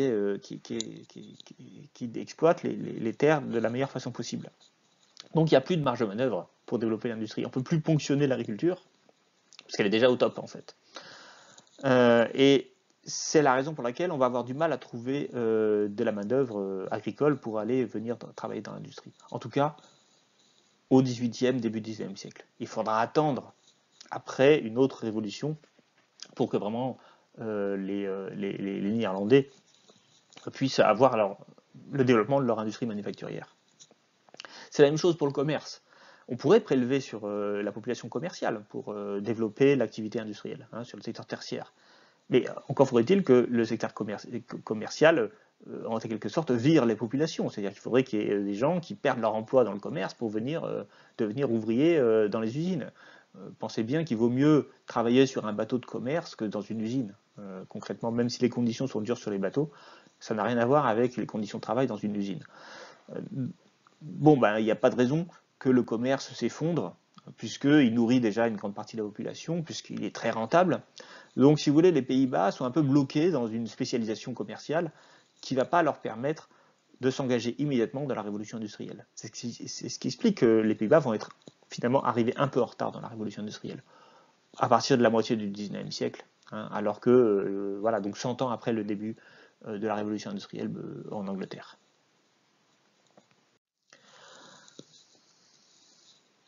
Alors, cependant, la révolution agricole anglaise va bénéficier de sa proximité géographique et culturelle avec les Pays-Bas. Puisque finalement, d'où va venir la révolution agricole anglaise? De l'importation des techniques hollandaises au sein d'exploitations qui étaient très inefficaces, celles des exploitations anglaises. Et là, il faut dire une chose, c'est que il y a eu une forte immigration hollandaise en Angleterre à la fin du XVIIe siècle. Pourquoi? Parce que on est dans, il y a eu une guerre d'indépendance des Pays-Bas entre 1568 et 1648 qui s'appelle la guerre de 80 ans, hein, puisqu'elle a duré 80 ans, bon, avec des hauts et des bas bien sûr, puisque les Pays-Bas au XVIe siècle, ils sont sous domination espagnole. Et donc du coup, il y a pas mal de Hollandais qui, pour éviter l'Espagne et la domination d'une puissance catholique, vont aller se réfugier en Angleterre, qui est juste en face, hein, qui est pas loin. Et donc, il va y avoir une tradition hollandaise, une tradition de lien culturel entre l'Angleterre et les Pays-Bas. Bon, ils vont acquérir leur indépendance à partir de 1609, hein, même si officiellement la guerre va se terminer en 1648. Les liens culturels entre les deux pays vont susciter une diffusion des techniques agricoles en Angleterre. Alors, qui concrètement transforme l'agriculture anglaise? Alors concrètement, les technologies viennent des Pays-Bas, mais la mise en œuvre de ces technologies, elle vient bien des Anglais eux-mêmes. Et alors, là aussi, il y a une autre révolution anglaise, qui est une forme de révolution culturelle, qui apparaît à la fin du XVIIe siècle, au début du XVIIIe, par l'intermédiaire des lords. Les lords britanniques, hein, qu'est-ce que c'est qu'un lord? C'est quelqu'un qui possède des terres agricoles, qui va les louer à des paysans. Et jusqu'à présent, ces lords ne s'intéressaient pas trop à la manière dont leurs exploitations étaient gérées. Ils laissaient les paysans en feu faire ce qu'ils veulent, et puis bien sûr, il les taxait, enfin il leur demandait un loyer, puisqu'ils étaient beaucoup pris par les guerres civiles. Hein. Souvenez-vous, voilà, on a quand même beaucoup de guerres civiles au XVIIe siècle en Angleterre. On décapite un roi, enfin bon, c'est un peu dur, quoi. On arrive à la paix à la fin du XVIIe siècle, et là, les lords, ils n'ont plus trop de choses à faire, et puis surtout, avec la glorieuse révolution, ils perdent pas de pouvoir politique, hein, encore la Chambre des lords qui est dominante, mais la société pacifiée fait que on va changer un peu de stratégie, de fusil d'épaule, on va commencer à s'intéresser à la manière dont ces terrains sont exploités. Par ailleurs, il y a un développement de l'alphabétisation, bien sûr. Il y a il y a une curiosité intellectuelle, scientifique, hein, on est dans l'ère de Newton. Donc toute cette curiosité, cet esprit scientifique va pousser un certain nombre de propriétaires de fonciers à s'intéresser aux techniques hollandaises et à essayer de les mettre en œuvre sur leur propre terre. Alors voilà, Paul Mantoux, hein, dans son livre de 1906, cité par Paul Béroc, raconte un peu cet état d'esprit. Bientôt, ce fut une mode universelle, et tout gentilhomme, un gentilhomme c'est un lord, hein, donc un propriétaire foncier, tout gentilhomme se vanta de diriger lui-même la mise en œuvre de ses terres. La génération précédente, celle des guerres civiles, ne s'intéressait qu'à la chasse, ne parlait que de chevaux et de chiens. Celle-ci parle engrais et drainage, assolement, trèfle, luzerne et turnips, donc les navets. Au cavalier du XVIIe siècle, qui avait tiré l'épée dans la guerre civile, succède le gentleman farmer. Hein, donc ce gentleman farmer, c'est celui qui va chercher à diriger ses paysans, à améliorer ses terres et à développer les nouvelles technologies agricoles. Et ces technologies, il va les trouver aux Pays-Bas. C'est là que les liens culturels avec les Pays-Bas sont importants. Alors qu'est-ce que c'est le drainage? C'est le fait d'améliorer la terre, hein, en faisant évacuer l'eau. Les engrais, donc ils viennent de beaucoup de fumures, sont des engrais naturels. L'assolement, c'est la manière, on va voir, c'est la manière dont on cultive les sols, hein, c'est-à-dire le système de rotation des sols, des cultures. Ah, et puis les nouvelles plantes qui vont être au cœur de la révolution agricole, puisqu'on va cultiver des plantes qui vont permettre de régénérer les sols, qui vont permettre de nourrir les bétails, etc. Alors justement, ces innovations, quelles sont-elles? C'est plusieurs types d'innovations, 3 grands changements dans l'agriculture anglaise. Alors, anglaise, mais en réalité, on devrait dire européenne, parce que tous les pays d'Europe vont être touchés par la révolution agricole, pas tous au même moment, hein, mais tous en s'inspirant de choses qui sont faites aux Pays-Bas, et puis aussi en s'inspirant des plantes, hein, qu'on va voir du Nouveau Monde. Alors la première chose, c'est sans doute le fondement de cette révolution agricole, c'est la disparition de la jachère. Si on veut produire plus, on n'a pas forcément plus de terres, il faut que les terres soient plus productives. Donc globalement, qu'est-ce qu'il faut faire? Il faut être capable de cultiver en continu les terres. Et donc, souvenez-vous, dans le cadre de l'enseignement triennal, on a une année sur 3 la terre qui reste en jachère. Donc ça veut dire qu'en fait, on ne cultive que les 2/3 des terres qu'on possède. Et donc, quelque part, on a 33% de production en moins. Donc là, la première idée de la révolution agricole anglaise, c'est faisons disparaître la jachère, mais pour cela, il faut trouver un système d'assolement qui permette à la terre de se régénérer sans être totalement inutilisée. Donc il faut trouver des types de cultures qui vont refertiliser la terre, ou en tout cas empêcher qu'elle s'appauvrisse trop. Et donc trouver ce qu'on appelle des plantes régénératrices. Alors que sont les plantes régénératrices? C'est justement très souvent des plantes fourragères, c'est-à-dire des plantes qui servent à nourrir le bétail. On parlait du trèfle tout à l'heure, de la luzerne. Qu'est-ce qu'elles ont comme capacité? Elles fixent l'azote de l'air dans le sol. Donc elles vont donner des nutriments pour les plantes comme le blé, qui sont à la base de l'alimentation humaine, et ça ne va pas changer. Mais elles vont aussi avoir une utilité, puisqu'elles vont nourrir du bétail. Et souvenez-vous, magie, lorsqu'on a plus de bétail, on a aussi plus de fumier. Et lorsqu'on a plus de fumier, on peut aussi fertiliser davantage les terres. Donc on a, vous voyez ici, un nouveau cycle, une nouvelle manière de produire qui additionne du bétail et qui permet d'avoir plus de bétail, donc plus d'engrais, et donc plus de fertilité globale. Alors bien sûr, il a fallu trouver les types d'assolement les meilleurs. Donc on a cherché différentes formes de choses, hein. Donc voilà, la luzerne, le trèfle. Tout à l'heure, on parlait des navets. Ben oui, c'est Lord Township, hein, qui va chercher à encourager la culture du navet. Alors le navet, vous savez, c'est pas très bon, donc il va chercher aussi à faire que les gens aiment ça. On l'appelait d'ailleurs Lord Turnip, hein, Lord Navet, hein, parce que le navet, bah, c'est une plante qui est très bonne pour les sols, en fait. Voilà, donc on va commencer à chercher les meilleures techniques d'assolement, hein. Donc on avait une rotation sur 3 ans, on va chercher à avoir des cycles parfois plus complexes, parfois sur 4 ans. On va même penser des choses sur 6 ans, sur 12 ans, hein. Donc on peut avoir des assolements sur 12 ans, vous vous rendez compte, il faut du temps.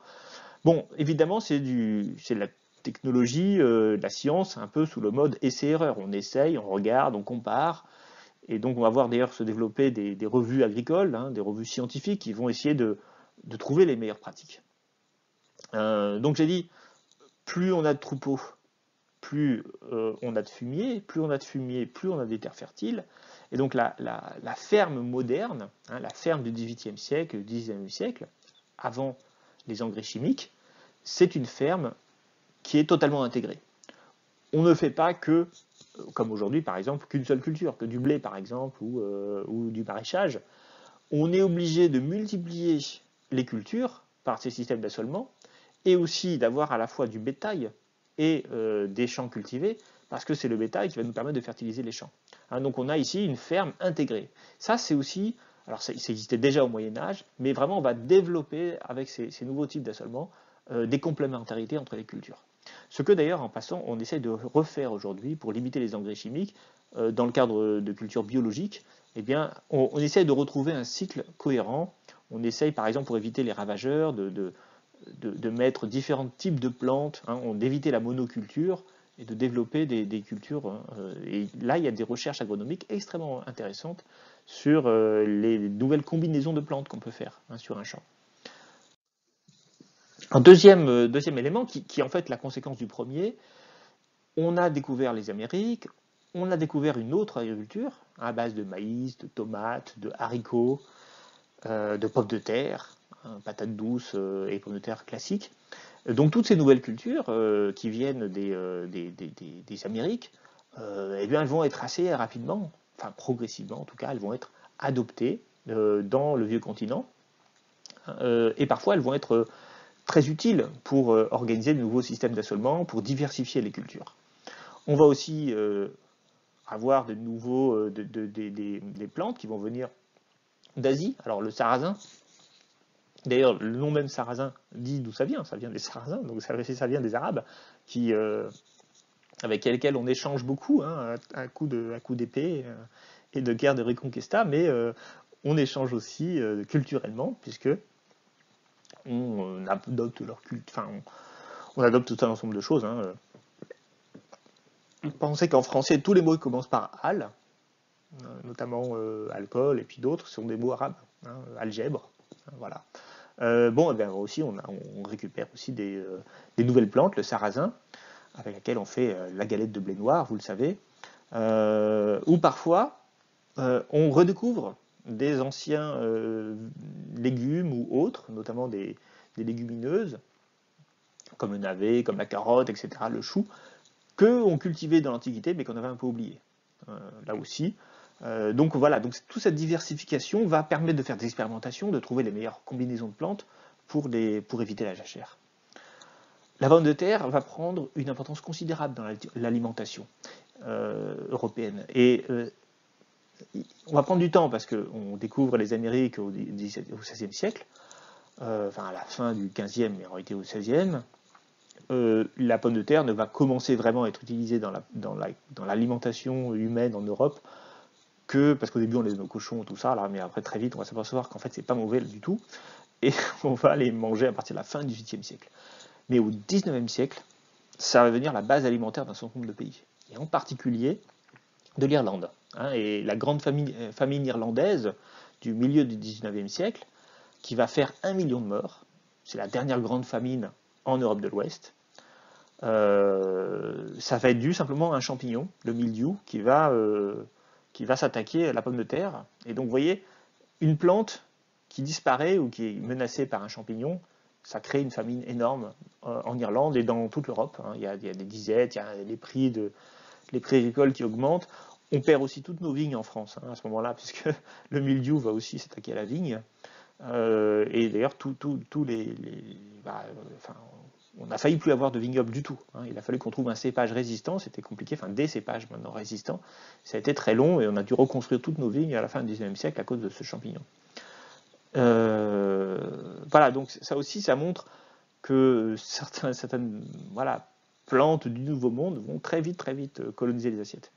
Pensez d'ailleurs, c'est amusant que quand on parle de plats traditionnels français, voilà, la tartiflette, le hachis parmentier, enfin, tout un ensemble de plats à base de pommes de terre, eh ben, ils ont été inventés au 19e siècle. Hein, donc ils ne sont pas très vieux en fait. On ne mangeait pas du tout de pommes de terre au 18e. Hein, Louis XIV, à la fin du XVIe siècle, XVIIe siècle, il ne mangeait pas de pommes de terre, ça c'est sûr. Donc l'alimentation était très différente voilà, au début de la Renaissance et à la fin, au moment de la Révolution industrielle. Troisième élément de technologie, de nouvelles technologies agricoles, c'est l'amélioration de l'outillage et des techniques. Alors, là aussi, bon, je ne vais pas y revenir, puis je ne suis pas spécialiste de tout ça, mais la charrue, je vous l'ai dit, elle apparaît au Moyen-Âge en Europe, elle va permettre de cultiver les sols lourds du nord de l'Europe, bon, elle va être améliorée. On va continuer des progrès qui étaient déjà des progrès du Moyen-Âge, comme l'usage des chevaux ou de la faux. On va inventer de nouveaux trucs, le semoir qui va permettre d'économiser les semences. Voilà. Et puis on va surtout mettre en œuvre une démarche scientifique pour l'amélioration notamment des races. Hein. L'agriculture, c'est la sélection des races et la domestication de races sauvages. Donc, à partir du mouflon sauvage, faire du mouton domestique. À partir de l'auroch sauvage, faire des bœufs, des vaches, voilà, des bovins classiques. Bon, et ça c'était le néolithique. Maintenant, on va chercher à améliorer les rendements. Hein. Donc là aussi, toujours dans cet esprit scientifique, on va faire croiser les grosses vaches avec les gros bœufs, et puis on va avoir des animaux qui vont augmenter en taille. Hein, et ça va être assez considérable. Les moutons passent, le poids moyen des moutons dans les foires agricoles, qui sont d'ailleurs des mécanismes d'émulation. Hein, qu'est-ce que c'est que... bon, ça fait 1 an ou 2 ans qu'on l'a plus, là, comment on appelle ça Ah ben j'ai oublié, la foire agricole de Paris, qui est le salon de l'agriculture, voilà. Bon, il est fermé cette année, voilà, à cause de la crise du Covid, mais le salon de l'agriculture, c'est une foire agricole dans laquelle il y a des concours. Hein, c'est-à-dire qu'on va regarder les plus belles bêtes, hein, les plus beaux bœufs. Puis alors on a des trucs maintenant énormes, hein, des poids de certains bœufs qui peuvent quasiment arriver à 1 tonne, ou pas loin. Ces concours, ils servent en fait à récompenser celui qui a fait la meilleure sélection génétique, celui qui a trouvé la bête qui allait donner le plus de bistecs, le mouton qui allait donner le plus de laine, et le plus de viande également. D'ailleurs, maintenant, les moutons sont des races qui, si on les laisse sauvages, hein, parfois il y en a quelques-uns, notamment en Australie, en Nouvelle-Zélande, qui s'évadent, et on les retrouve plusieurs années plus tard, ils ont une toison qui parfois peut les tuer, parce qu'en fait, ils ne sont pas faits pour vivre en liberté. Bon, pareil, il y a des races aujourd'hui de vaches qui ne peuvent plus mettre bas sans césarienne. Parce que leurs veaux sont tellement gros hein, qu'on doit les faire. Ils ne peuvent pas naître de manière naturelle. Donc, vous voyez, on a sur des. Voilà, bon. Ces races domestiques hein, sont transformées de manière scientifique, hein, évidemment pas par la génétique, hein, mais simplement par la sélection des reproducteurs, on arrive à augmenter considérablement la qualité, on va dire, nutritionnelle, la qualité productive de chacune de ces races. Et ça, on le fait de manière scientifique, et ça aussi, c'est une base de la révolution agricole. Alors, ces 3 aspects de la révolution agricole sont les aspects fondamentaux, mais ils vont ensuite se greffer sur ces aspects-là d'autres phénomènes sociaux et économiques, notamment un sur lequel il faut revenir, parce qu'il est très important économiquement et socialement, et il va être au cœur de la révolution industrielle, ce sont les enclosures. Alors les enclosures, ce sont des actes juridiques, donc des décisions, des contrats en quelque sorte, qui permettent d'attribuer des champs communaux à des particuliers, à des personnes. Souvenez-vous, l'agriculture du Moyen-Âge, c'est une agriculture où on a trois types de terres, les jardins des paysans, qui appartiennent aux paysans et dans lesquels ils cultivent un certain nombre de choses, les terres agricoles cultivées, le finage, et puis on avait vu, souvenez-vous, des terrains qui n'étaient pas attribués, qui étaient gérés collectivement par les villageois, qui s'appellent les communaux, les terrains communaux. Alors pourquoi on avait des terrains communaux? Parce qu'ils n'étaient pas très efficaces de les exploiter. En fait, en Angleterre, dès la fin du Moyen-Âge et au début de la Renaissance, on va mettre en œuvre une politique de développement du mouton. Alors pourquoi on met en œuvre une politique alors ça, c'est le roi anglais, je ne sais plus lequel, qui mène cette politique, parce que le mouton produit de la laine, et la laine, c'est l'une des fibres les plus utilisées dans le textile. Et grâce à la laine, on va avoir une matière première, une ressource, donc, extrêmement utile économiquement, qu'on va pouvoir vendre assez cher. Et donc on va voir à partir du XVIIe siècle, en Angleterre, un développement considérable des troupeaux de moutons. Les troupeaux de moutons, ils n'ont pas besoin de terres extrêmement bonnes pour se développer, ils ont besoin de pâturage. Et donc n'importe quelle terre peut servir de pâturage, il suffit qu'ils poussent un peu des trucs, les moutons ça mange un peu n'importe quoi. Et donc les terrains communaux vont devenir des terrains extrêmement utiles pour le développement de l'élevage. Sauf que, on va le dire, ces terrains communaux, ils sont exploités par plein de gens, et pas simplement par des éleveurs de moutons. Et notamment, ils sont exploités par des paysans pauvres qui ont besoin de ça pour cultiver un peu, pour faire paître aussi leurs bêtes, mais voilà, de manière, on va dire, un peu anarchique. Alors, les grands producteurs éleveurs de moutons, qui produisent de la laine, qui n'ont pas vocation à produire des biens alimentaires, mais vraiment ont vocation prioritairement à produire une ressource qu'ils vont exporter et qu'ils vont vendre à l'industrie textile qui est la laine, eh bien, ces gens-là, qui sont riches, en fait, vont chercher à s'accaparer les terrains communaux.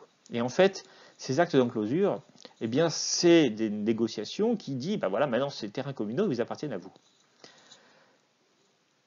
Alors, quand je dis ça, j'ai l'impression de parler d'une opération légale, ce qui est vrai, mais très souvent, l'opération de l'enclosure se fait de manière sauvage. C'est-à-dire que vous avez, et c'est ça pour ça qu'on appelle ce terme enclosure, vous avez des riches éleveurs qui, pour des raisons économiques et pour des raisons de rentabilité, vont s'approprier les terrains communaux. Comment ils vont faire? Ils vont simplement mettre des clôtures. Ils vont dire, cette terre est à moi. Les clôtures serviront bien sûr à empêcher les moutons de passer, donc c'est de là dont vient le terme enclosure.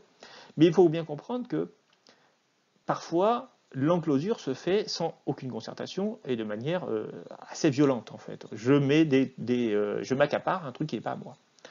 Et finalement, ce n'est qu'à posteriori qu'il va y avoir des conflits et que le juge va trancher en disant, et en général, il va dire quoi? Il va dire oui, effectivement, ce terrain appartient à personne, maintenant il appartient à monsieur, et voilà. Donc si vous voulez, les enclosures, c'est pas toujours un système négocié et concerté. Alors parfois, bien sûr, il va y avoir des concertations, parfois il va y avoir des conflits. D'ailleurs, ça va être un des grands enjeux politiques du XVIIe siècle, c'est la gestion des enclosures, et du XVIIIe. Très vite, le pouvoir politique très vite. Au bout d'un moment, alors parfois il va chercher à freiner les enclosures, parfois il va chercher à les accélérer. Et à partir de 1720, et même du milieu du XVIIIe siècle, la politique va être très clairement d'accélérer les enclosures. Ça veut dire qu'on ne va pas chercher à ce que tout le monde s'entende, on va imposer, on va légitimer des actes qui sont quasiment des actes de vol de terrain de la part d'éleveurs. Et ça va entraîner une misère sociale importante, ça va entraîner une misère de deux manières. D'abord parce que des paysans pauvres vont ne plus avoir accès à des terres auxquelles ils avaient accès, donc ils ne vont plus pouvoir travailler. Et puis un autre élément, là aussi important, on va transformer des terres qui étaient utilisées pour produire des biens alimentaires en terres qui vont être utilisées pour produire de la laine, c'est-à-dire des biens non alimentaires. Et là aussi, ça va entraîner un renchérissement et un appauvrissement. Un renchérissement, au départ en tout cas, des prix agricoles, notamment du blé. Et puis, ça va entraîner aussi du coup un appauvrissement de fait des classes les plus populaires.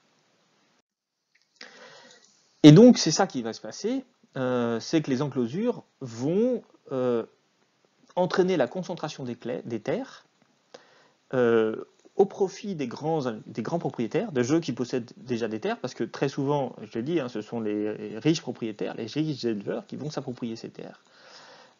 Et cette concentration des terres va aussi parfois être utilisée par des agriculteurs, donc il va y avoir pour l'élevage, mais il va aussi y avoir pour la culture du blé et autres, des concentrations de terres de la part de ces lords qui vont chercher à développer davantage leur domaine et qui ne vont pas hésiter à racheter des terres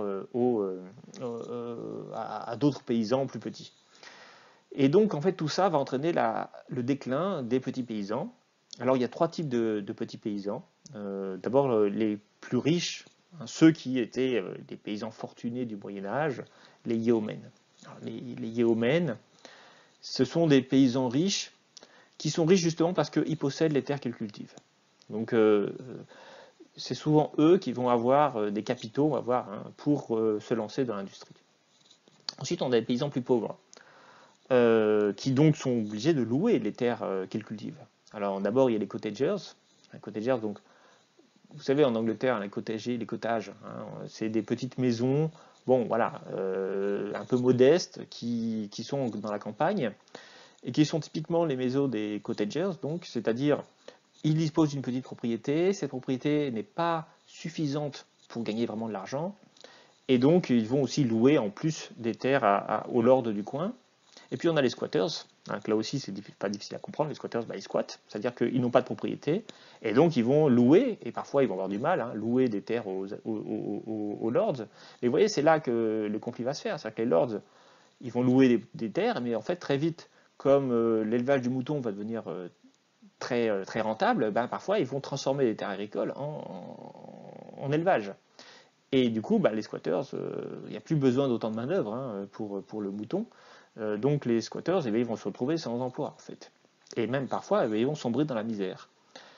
Et l'une des conséquences économiques de cette révolution agricole, c'est justement le fait qu'une partie de la paysannerie va tomber dans le vagabondage, dans le sous-emploi en fait, et même dans le non-emploi. Et l'une des choses qui va caractériser la société britannique au cours du XVIIIe siècle, c'est l'appauvrissement considérable des campagnes.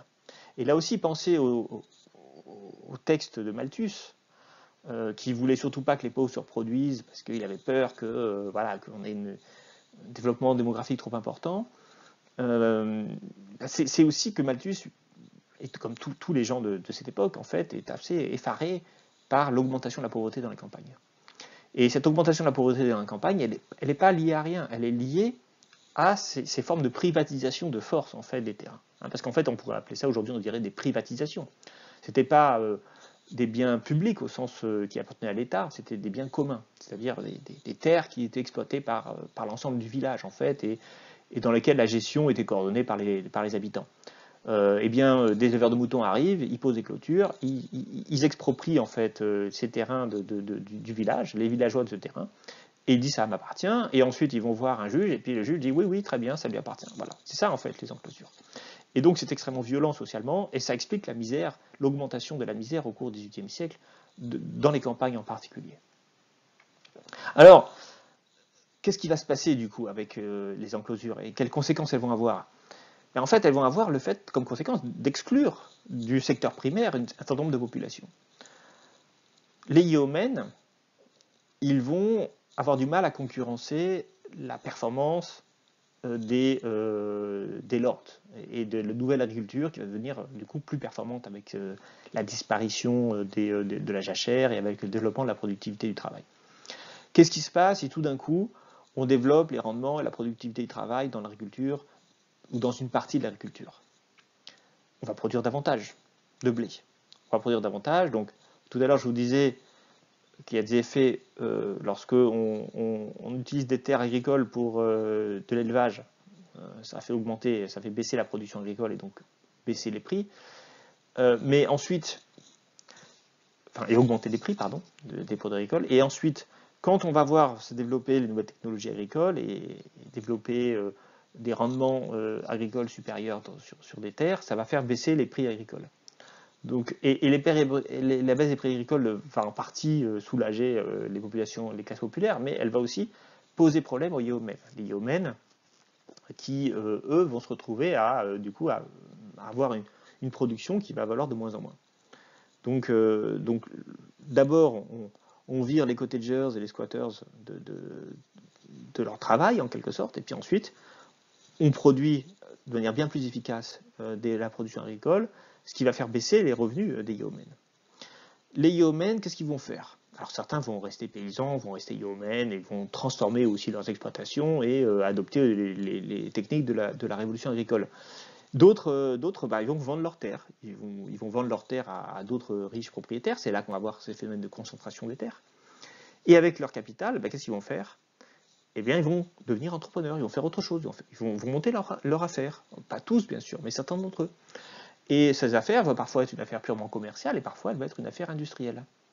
Et c'est là qu'on voit quelque chose qui va apparaître, c'est ces agriculteurs assez riches, classe moyenne agricole, on va dire, qui vont profiter de la révolution agricole pour se détourner de l'agriculture et se lancer dans une affaire quelconque avec le capital qu'ils ont, c'est-à-dire avec la vente de leurs terres.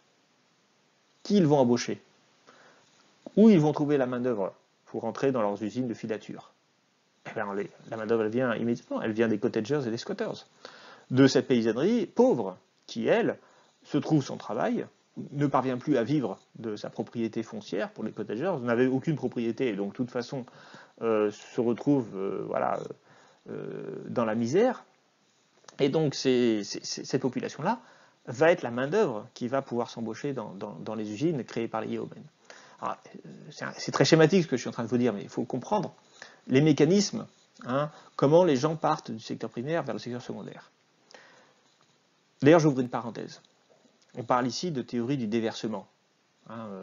Alfred Sauvy, si vous avez peut-être vu ça au lycée, ou vu ça ailleurs d'ailleurs, dans d'autres cours.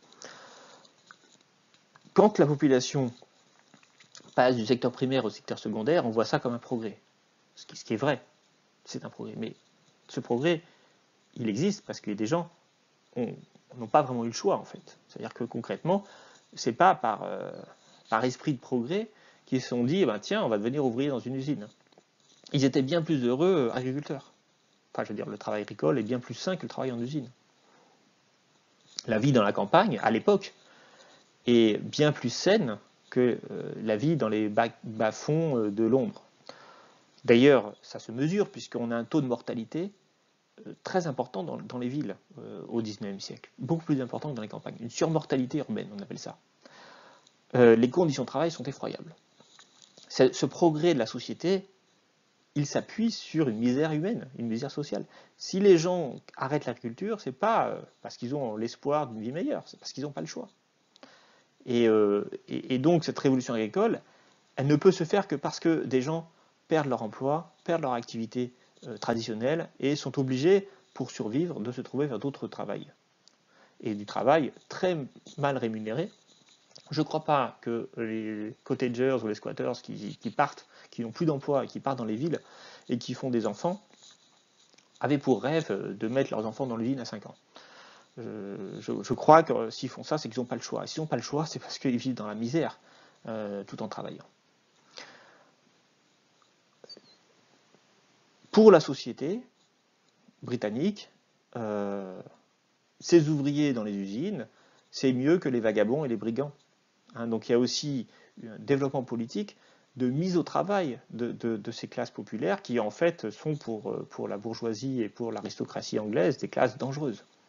Donc là aussi on va mener des politiques publiques d'obligation du travail pour les personnes qui sont dans le besoin. Et on va réprimer très fortement notamment le vagabondage. Pensez que même en France, au XIXe siècle, mais ça va exister jusqu'au XXe siècle, début du XXe siècle, le vagabondage est interdit. Alors, qu'est-ce que ça veut dire vagabondage? C'est les SDF, des gens qui n'ont pas de chez soi. Comment on peut repérer un vagabond? Eh bien, on vérifie qu'il a de l'argent sur lui. Si vous n'avez pas d'argent, vous pouvez aller en prison. Voilà, c'est ça les lois contre le vagabondage.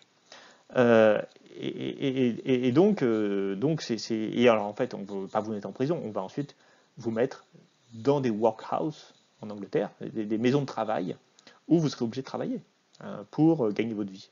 Et il va y avoir comme ça une politique de lutte contre les classes dangereuses, les classes populaires, par l'intermédiaire d'une forme de travail forcé. C'est ça aussi la révolution industrielle. Donc il y a ceux qui vont spontanément tout seuls dans l'usine où les conditions de travail sont effroyables, et puis il y a ceux qui ne veulent pas y aller, on va l'y mettre quand même. C'est ça le truc. Il va falloir la réforme des lois sur les pauvres dans les années 1830 pour qu'on crée des workhouses en Angleterre, c'est-à-dire tous les vagabonds, on les met dans ces maisons-là, y compris les femmes d'ailleurs, et voilà, c'est des formes de prison. Bon, et en échange du travail, ils ont le droit de se nourrir, de s'alimenter. Vous voyez comment on est généreux. Bon, cette révolution agricole, je vais un peu vite, puis par ailleurs, il va falloir que je m'arrête, parce que ça va être l'heure. Mais je vais terminer quand même sur ce schéma. Donc, la révolution agricole, elle va quand même finir par augmenter les rendements et la productivité agricole. Donc, n'oubliez pas, c'est deux choses différentes. Je ne vais pas revenir, je ne cesse d'en parler. Alors, comment on voit l'augmentation des rendements? Eh bien, on le voit par la multiplication par quasiment 2 entre 1650 et 1800 des rendements du blé en Angleterre. On passe de 7,4 quintaux à l'hectare à 13,5 quintaux à l'hectare, sachant qu'aujourd'hui, en France, les rendements sont de 76 quintaux à l'hectare. Donc même 13,5, ça reste très très faible. Mais pour avoir des rendements de 76 quintaux, il va falloir avoir des engrais chimiques, des pesticides, etc. Ce que bien sûr on n'a pas du tout au XVIIIe siècle. Globalement, en Angleterre, la production agricole double entre 1700 et 1800, donc pendant cette phase de révolution agricole. Et l'Angleterre devient l'un des premiers exportateurs européens de céréales, avec la Russie, qui a des terres extrêmement riches. La Russie qui comprend l'Ukraine, les terres riches de Russie sont ukrainiennes. J'ai eu l'occasion d'aller en Ukraine, je vous garantis que c'est impressionnant. Vous avez de la terre noire, vraiment, des trucs qu'on ne voit pas en France, et effectivement des jardins qui sont absolument magnifiques. L'Angleterre devient très vite l'un des premiers exportateurs européens donc, de céréales, et elle exporte entre 13 et 15% de sa production, ce qui est considérable. Voilà, tout ça parce qu'elle a fait un boom, quasiment multiplié par 2 les rendements. Quand vous exploitez autant de terre et que vous multipliez par 2 ou presque les rendements, vous multipliez par presque 2 la production. Du coup, la production de céréales augmente, du coup le prix des céréales augmente, et donc ça c'est bien, mais vous voyez ça va prendre un peu de temps, ça va arriver à la fin du XVIIIe siècle. Du coup on va nous donner davantage de céréales aux animaux, du coup on va avoir plus de viande, du coup on va avoir des repas qui vont commencer à avoir un peu plus de viande. Alors pas forcément de bœuf, mais plutôt de volaille au départ, etc.